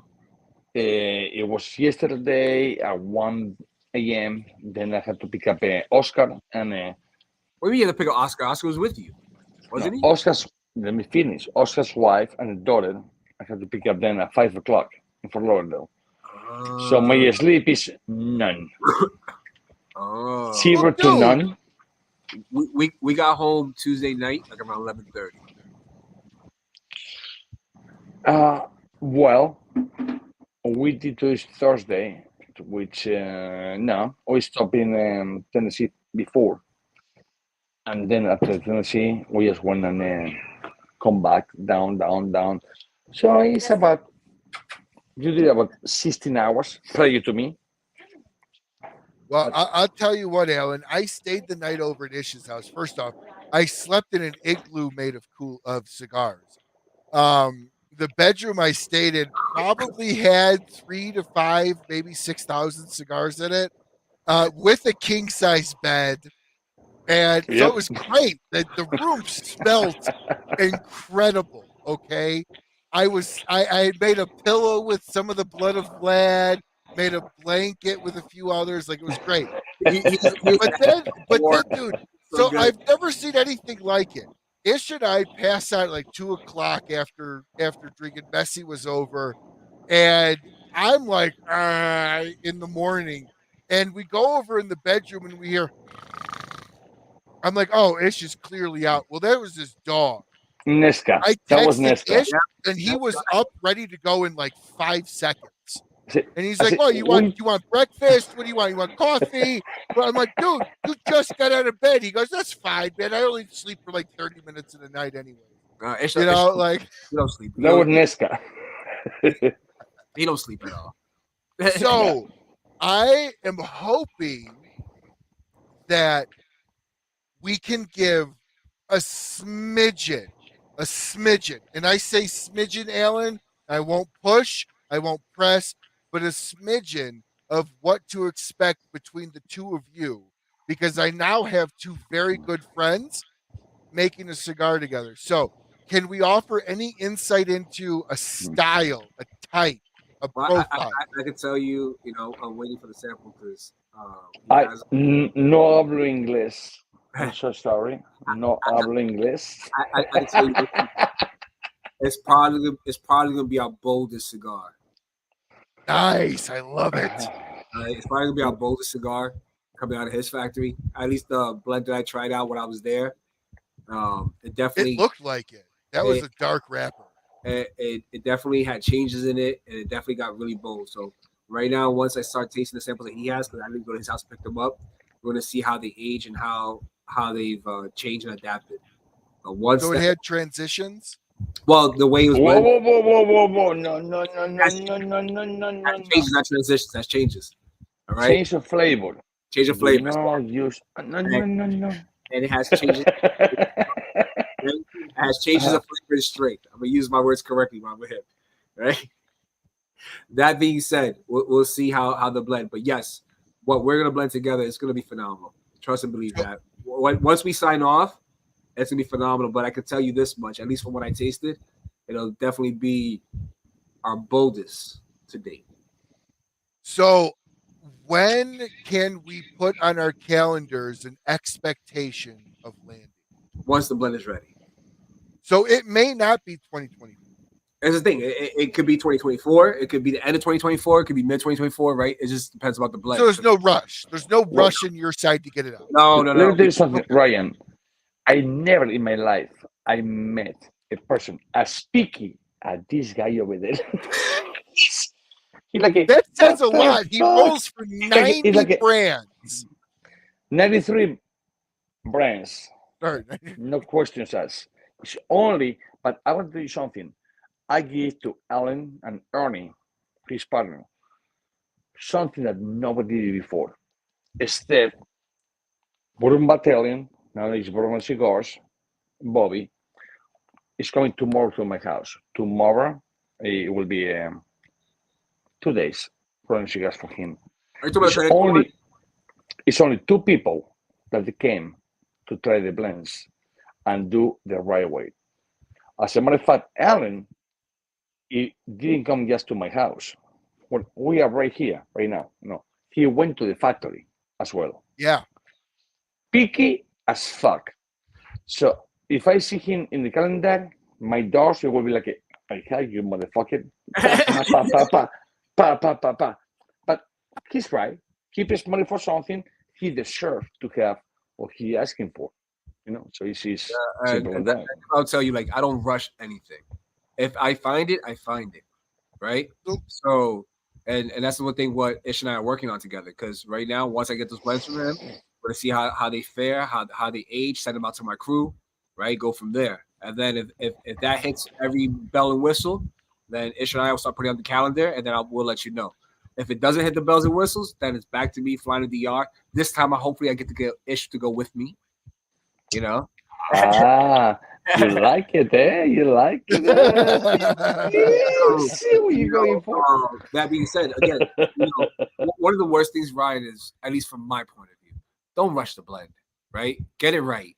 Because if I rush it and then it comes out wrong, it's not Ish's fault.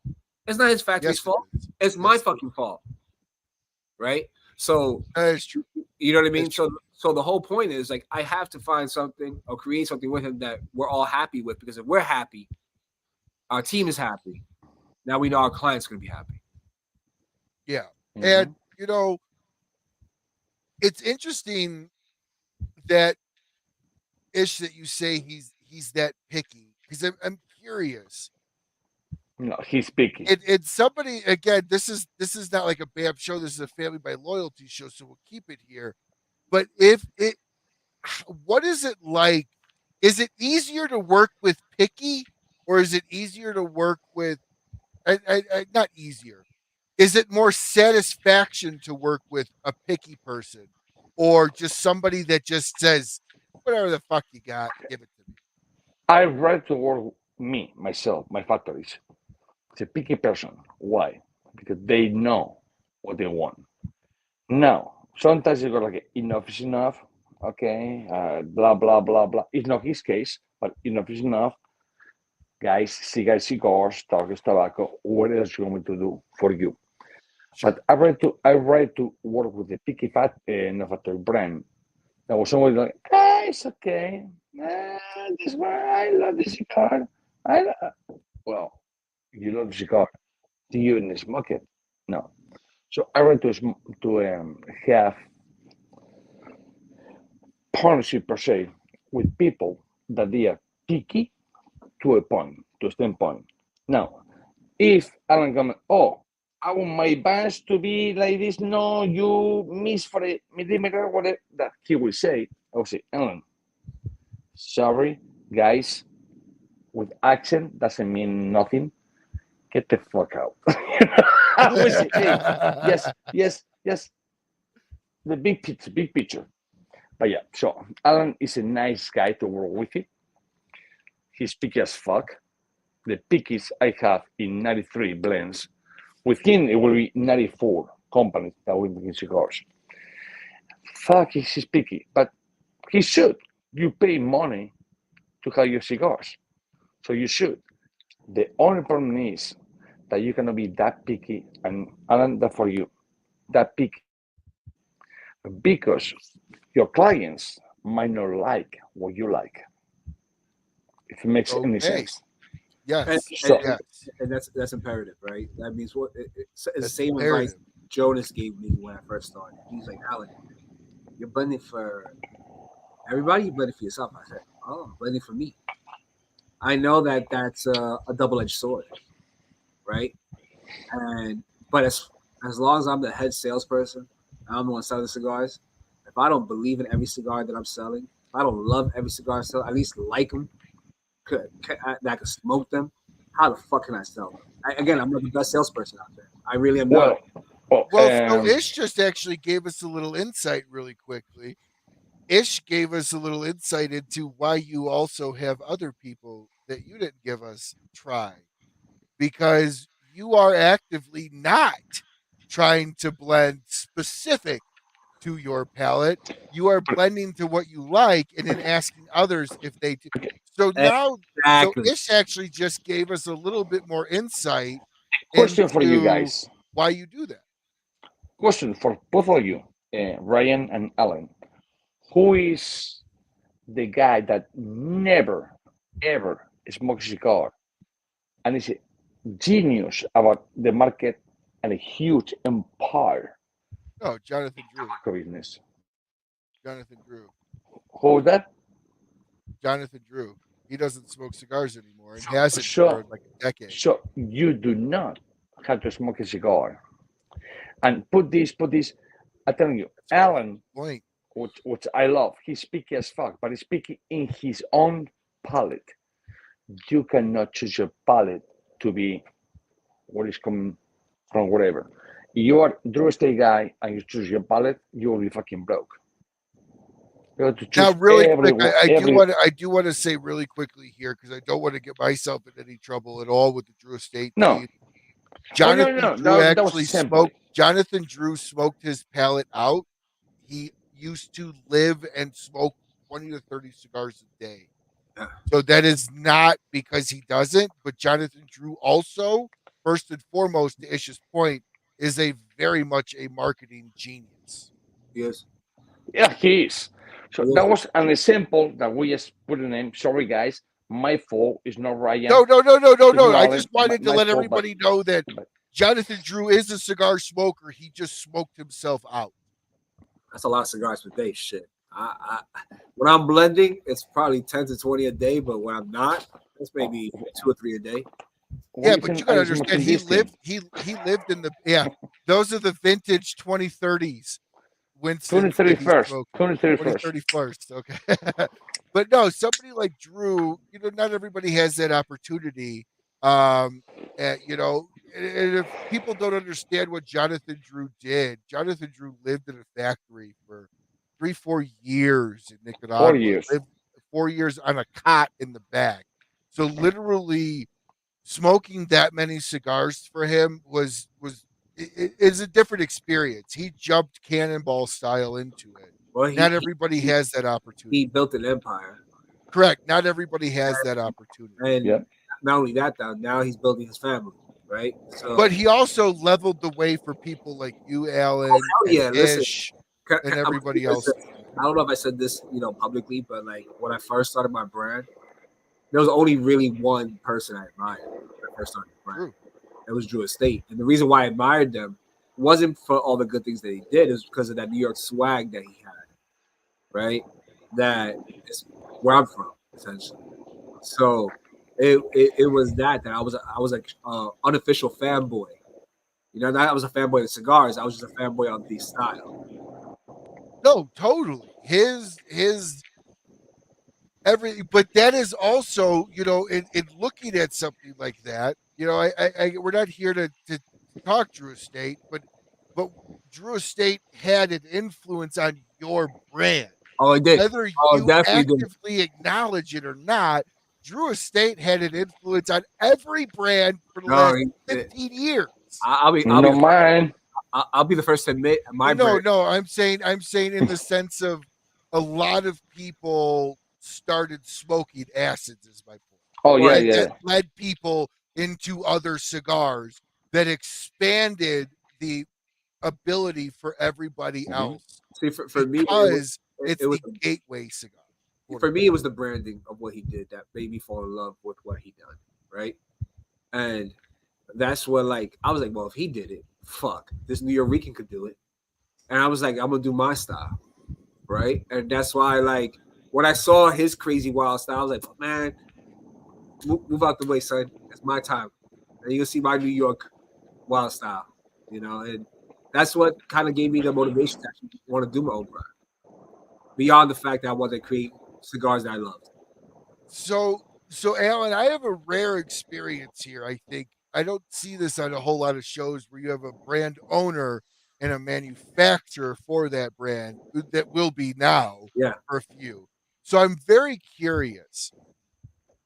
How do you as a brand owner keep that profile across manufacturers that are different? Because I'm not creating what a lot of brands do. A lot of brands create their own flavor profile that matches throughout most of their cigars. I'm not doing that. I'm not even trying to shoot for that at all. I'm not trying to give you guys a flavor profile that's going to be hit on every friggin' line that I do across the different factories I work with. So you're not looking for a stamp profile to where I could pick it up and go, that's got to be an I am not trying to do that whatsoever. Again, I'm trying to go against the norm. I'm actually trying to say, look, here's some new crazy shit I just created out of BAMF. With the least he had available. Look what we did. Right? And then go to the next factory, do the same exact thing. Right? But creating a different profile, a different, blend. Not to match what we currently have. No. And Ish knows that. I told that to Oscar. I told that to his massive blender. I was like, yo, I don't want it to look like or taste like anything I do with Blackbird. Hell no. Matter of fact, every time I switch, I go to a different factory, I'm like, I don't want it to taste like BAMF. I don't want it to taste like Blackbird. Like, no. The whole idea is that when you experience our blends, you're experiencing the beauty of what we create with that factory. So is your goal then at some point to come out with like a factory sampler to where if you get 5 factories you're working with, put a box together of 4 of each and say, taste all my factories? Yes, it is. Is that something that seems fun to me? Yeah, that in the years to come, that's a possibility, of course. That seems fun, like literally just call it a Family by Loyalty family box. Yep. and have it all of them. So then, Ish, my question for you is: somebody Sure. like Alan Cumming, is it easier to create something for somebody looking for a stamp of a profile, or is it easier to create? I say easy is a relative term, all right. But is it easier per se to create something that somebody's looking for new? Does that question make sense? It makes sense, but honestly, to create a cigar, it makes about 2 minutes tops. That's it. That's it. So when people say, "Oh, it's 12 months, 6 months, 2 years," no, it depends the leaves that you create the cigar with. You might not have the leaves at hand. You just got those little ones to create the cigar.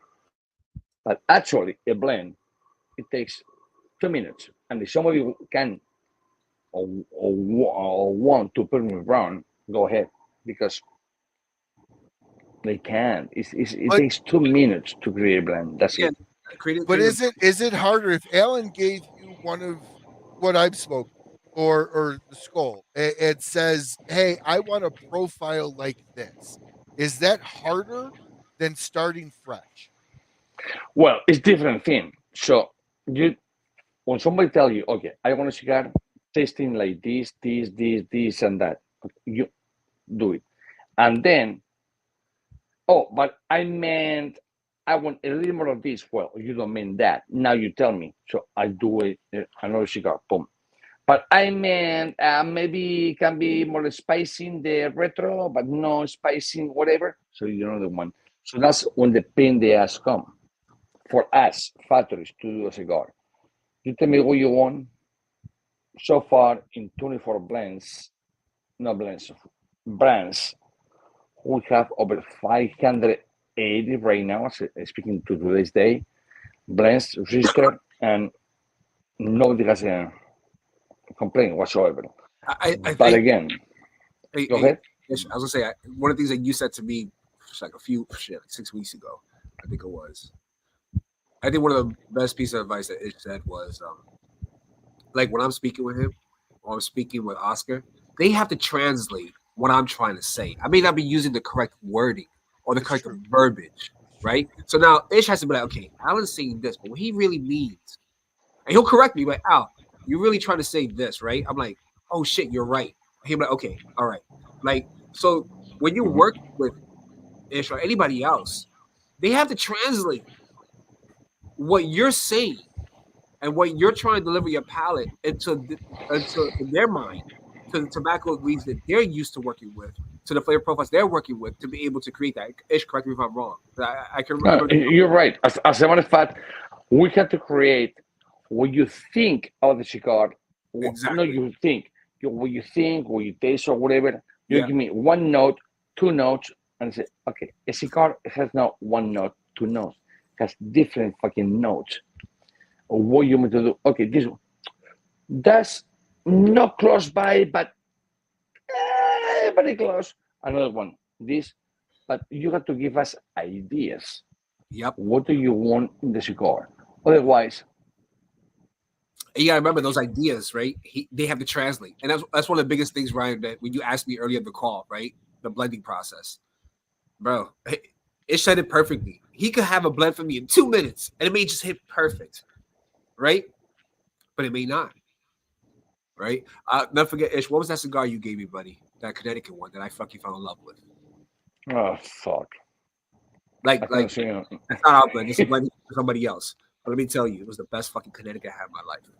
Hands down, best Connecticut. Love it. Wish he had more to give to me because I fucking love it. Well, I'll tell you something. The guy that placed that order with a co-worker or co-partner, he never did. So the co-partner called me and say, "I want 1,000 cigars."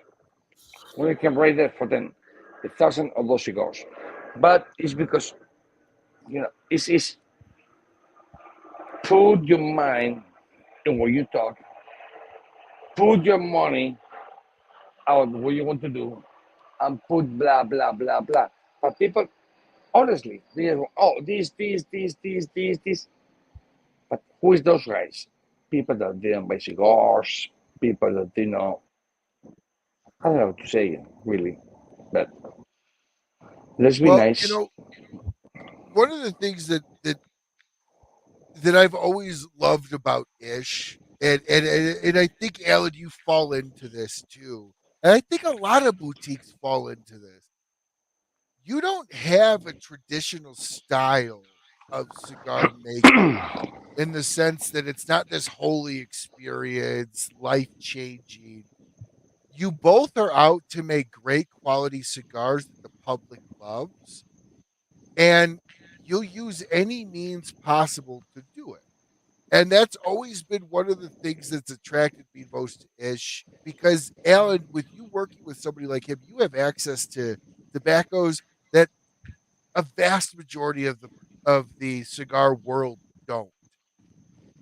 So coming on to somebody like Ish strategically as a business, are you forward thinking and you're like, I might want to use some of those, I'd say wacky tobacco, but in Colorado that means something totally different. Well, Ish knows that. I mean, that was one of the other reasons why I wanted to work with him, right? Not only because you want a pot cigar? No, because oh, okay. No, I'm saying not only because we buy, but because of the fact that we have access to it, right? So one of the things is like I want to do with him is create funky ass blends that nobody has ever seen, right? And that's fucking the goal. Idiot. That's a Matt and Ryan. That's fucking amazing.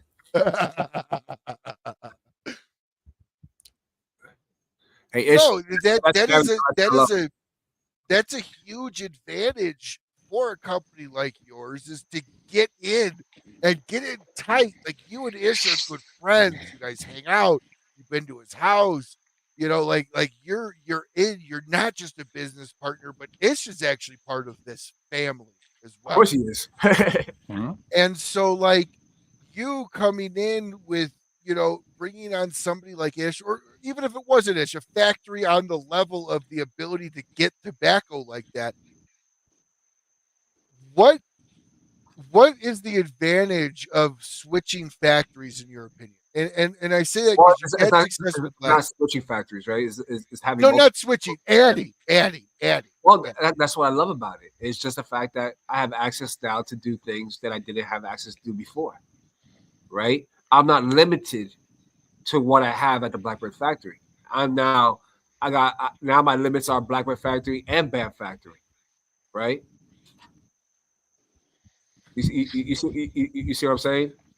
No, and that gives you a huge advantage. Go ahead, Ish. And not only that though, Ish is like one of the things I love about working with him is again that passion. He's an encyclopedia. I have any fucking question or any doubt. Like, Ish, bro, what do you think of this? Yeah, Alan, no. All right, yeah, okay. Let me explain it to you this way.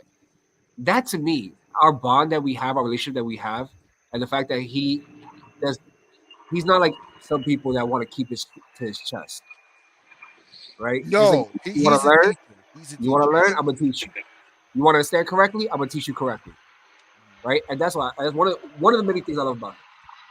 So I've actually, and I'm not going to give the cigar away or the brand away, but we were smoking a cigar, and it was a brand new release cigar, and Messi had given it to Ish, and he had lit it, and it smoked bad, and he cut the thing open, and he literally looked at me, and he said, Ryan, look, it's not that the cigar was bad, it's that this. Look, you see why? Because this was in there. Having that allows you as a brand owner the ability to know why things don't work. And you might not get that instruction. You might not get that instruction when somebody just says, yeah, I'll make you something and be done with it. One second. Ben, to answer your current question, the current 5 lines are out of the Blackbird factory. Yes. Daniel, you can have as much credit as you want, baby. Don't worry about it. Listen, we got a video of him. He says he doesn't snore. We won't share it, but we got a video. Oh shit! My wife put me to it yesterday. She said, "Honey, what? You snore?" I said, "I've been driving for fucking 27 hours. Do you understand that? But you just snore." Okay, I'll go back. All right, I'm gonna get that video from Carrie and we'll play it What on the the show fuck? this week. That- Let me tell you right now. I don't have a video Ish, but I have a video of Daniel just snoring his happy ass away. Well, I tell you, Danny's one of those guys that I did the raw cigar reviews on Tuesdays with him, and he still keeps that up. Danny's one of those Yep. guys that will always be part of this industry, whether he knows it or not. He has made a stamp to the Yeah. point where, like, I literally tell people, if you're a boutique brand and you do not send him something to review, it's going to hurt your sales. Like, it had nothing to do. Danny was always too humble and said, "Oh, it's Ryan, He's you're the still show bringer," and that he is wasn't still the truth. humble. Like the reality of it was, people tuned into raw cigar reviews for Danny's palate much more than mine. Danny and I have an exceptionally similar in every single way palate, but the reality of it is, having somebody like Danny work with you means that you have somebody that can literally walk through complex flavor profiles with an owner, with somebody And, sitting and listen, since he's on this call, he's listening. I said this to Daniel over a year ago. Once he gets his fucking passport situated, he could go with me to DR and blend as well. there. Dude, what are you waiting for, Danny? I'm trying to work that out with Ish. We're gonna rent a plane and fly over there at some point. But As a matter of fact, I will fly myself over there with you guys. I'm not Well, going, commercial, this. I would love No. well, yeah, because you said we could smoke Jump. cigars on the plane. Oh, absolutely, we can. Absolutely, we can. All right. We're doing this. We're scheduling this. It's going to be a Rocky Mountain DR show, and we're all going to get on a plane, and we're all going to fly there, and we're going to just do a live show in the DR. That is what I would love to be able to do. And we're at the end of the show here, and honestly, I am so looking forward to this blend between you and Ish. Hey, Mike. I am looking so for Alan has to keep me away from the Dominican women. Danny, we had a Me Too moment. You can't be saying that shit. What's wrong with you? But in all honesty, I have two good friends making cigars together. I am looking so forward to this collaboration. I want you both on when this cigar comes out on the show, hopefully in the fall when this is released, and we can break these down and really pitch them together. Thank you both very much for coming on. And Alan, I'm honest, dude. I that Lancero hit every I would stand up, but I can't. That Lancero hit every. It's funny you say that because of all the Lanceros that we created for the core line, I think Jerry was the one that we all agreed came out the best as far as that was profile consistency. But yeah, that was incredible. And I happened to just find him when he had one left in his bag, and I know he didn't want to give it to me, but he goes, "All right, here." And it was absolutely it was great. It's funny. It's funny you say that because I know Ish has samples for me, right? But I remember telling him, I'm like, bro, don't be sending me just 10 fucking samples. I need enough for me and my fucking team because I'll smoke one every week just because I want to see how it gradually, ages almost every couple of weeks. I can tell you that's been in my humidor since TGS. That was amazing. It was amazing. It was flavorful. It was very full flavor, medium body, great pepper on the retro, hit every note inside the mouth on the palate. And Danny, I'm sorry, bud, you don't get first dibs. You call them trash Ceros. I'm the one that love them. Stop it. But no, this has been so much fun, Alan, having you on, and obviously Ish, I love you both having you on. It's so funny because Ish and I have had the way we met. Was just so crazy. Before I want to tell you, I enjoyed it. I smoked it. I did. Oh, you tried the RMCS? Yes. And I should say the MRE. I could tell you, my wife and I both smoked it. She was like, "Is that barbecue?" I'm like, "Yeah." So That's totally different, right? Yeah, It's completely different. So I just wanted to tell you it was a good cigar. I definitely enjoyed it. It was funny because I was trying to feel the fucking grease on the leaf. I was like, "Where the fuck is that fucking grease?" I kept touching the grease. I'm like, "Where the fuck?" He put it down the side. I'm about to fucking. I didn't want to cut it open, right? I'm like, "Oh, fuck, whatever." So, for those of you that don't know what Alan's talking about, we've talked about it on the show. Ish came up with a blend called an MRE, Meal Ready to Eat, or Breakfast of Champions, and it is this. It's got the RMCS band for Rocky Mountain Cigar Show. It is not my blend. It is not my blend. I had nothing to do with it. I supplied the bacon fat. No. But what I'm saying is, I supplied the bacon fat. I had nothing to do with the blend of the cigar, so I'm not going to say that I did or it's mine. I contributed one ingredient, but I will say I had both before and after.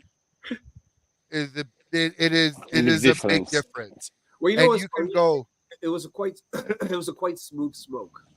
It was, and for me, it was flavorful in the palate, but the flavor really stood out with the retro. Right, the retro is what the experience that cigar was for me. Right. Yes, I'm not saying that, Danny.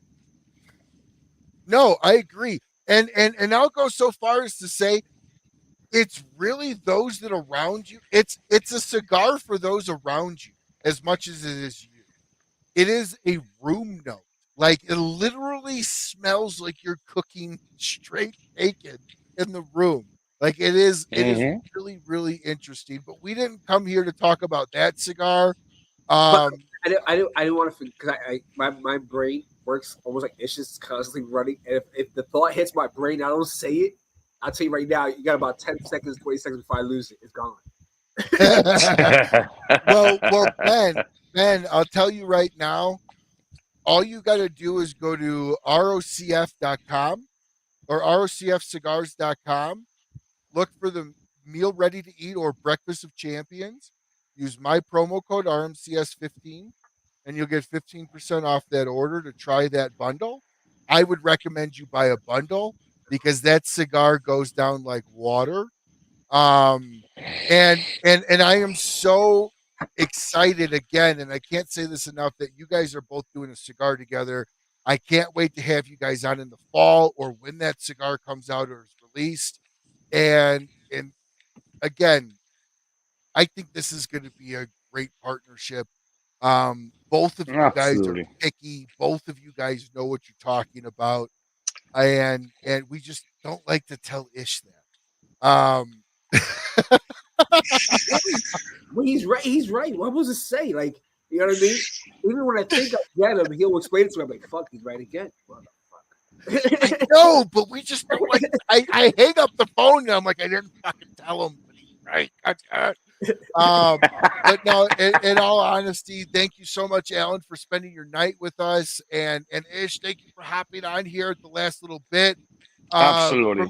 Everybody watching the show, thank you so much for tuning in. If you're going to be in town, Ish is a huge part of this event.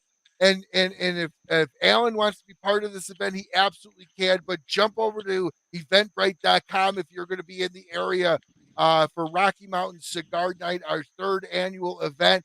We're giving away the dog that we raised $30,000 last year to give away this year. $150 per person. Ish will be there, hopefully. Oh, yeah. This no, year. I will be there. I will be there. Giving away cigars. Last year, we gave away 9 cigars with the ticket. It's a minimum of 5. We try to add as much. Open bar, appetizers, commemorative coin, glass, custom glasses, and a bunch of other swag, live silent auctions. And so if you're in the area, definitely come on by. Big shout out to BAMF Cigars, as he was one of the earliest supporters of the show, and the show would not exist without him continuing to support ROCF Cigars. Go ahead. quick question. Ish, you driving there? Absolutely, yes. You driving with Oscar or you're alone?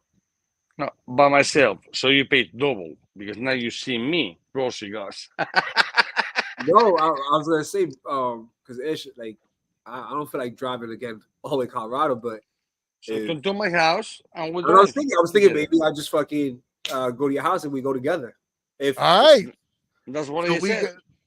Alan, Yeah. if you want to be a sponsor of the event, we can talk about that. It's simple, very easy.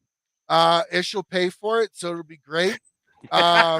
Kristoff, Ryan, send me the details, and of let me course. Here's my card. I'll check my wife and see what the calendar looks like. Okay, July 26th. Yeah, but you sent it to me. I'm telling you, my brain. No, you gotta send that shit to me. I'll send it to you. I'll Okay? send it to you. Trust me, you'll fuck up that way. I'll send it to you. I'll send it to you. Big shout out. I'll forward it to her, and then from there we'll see.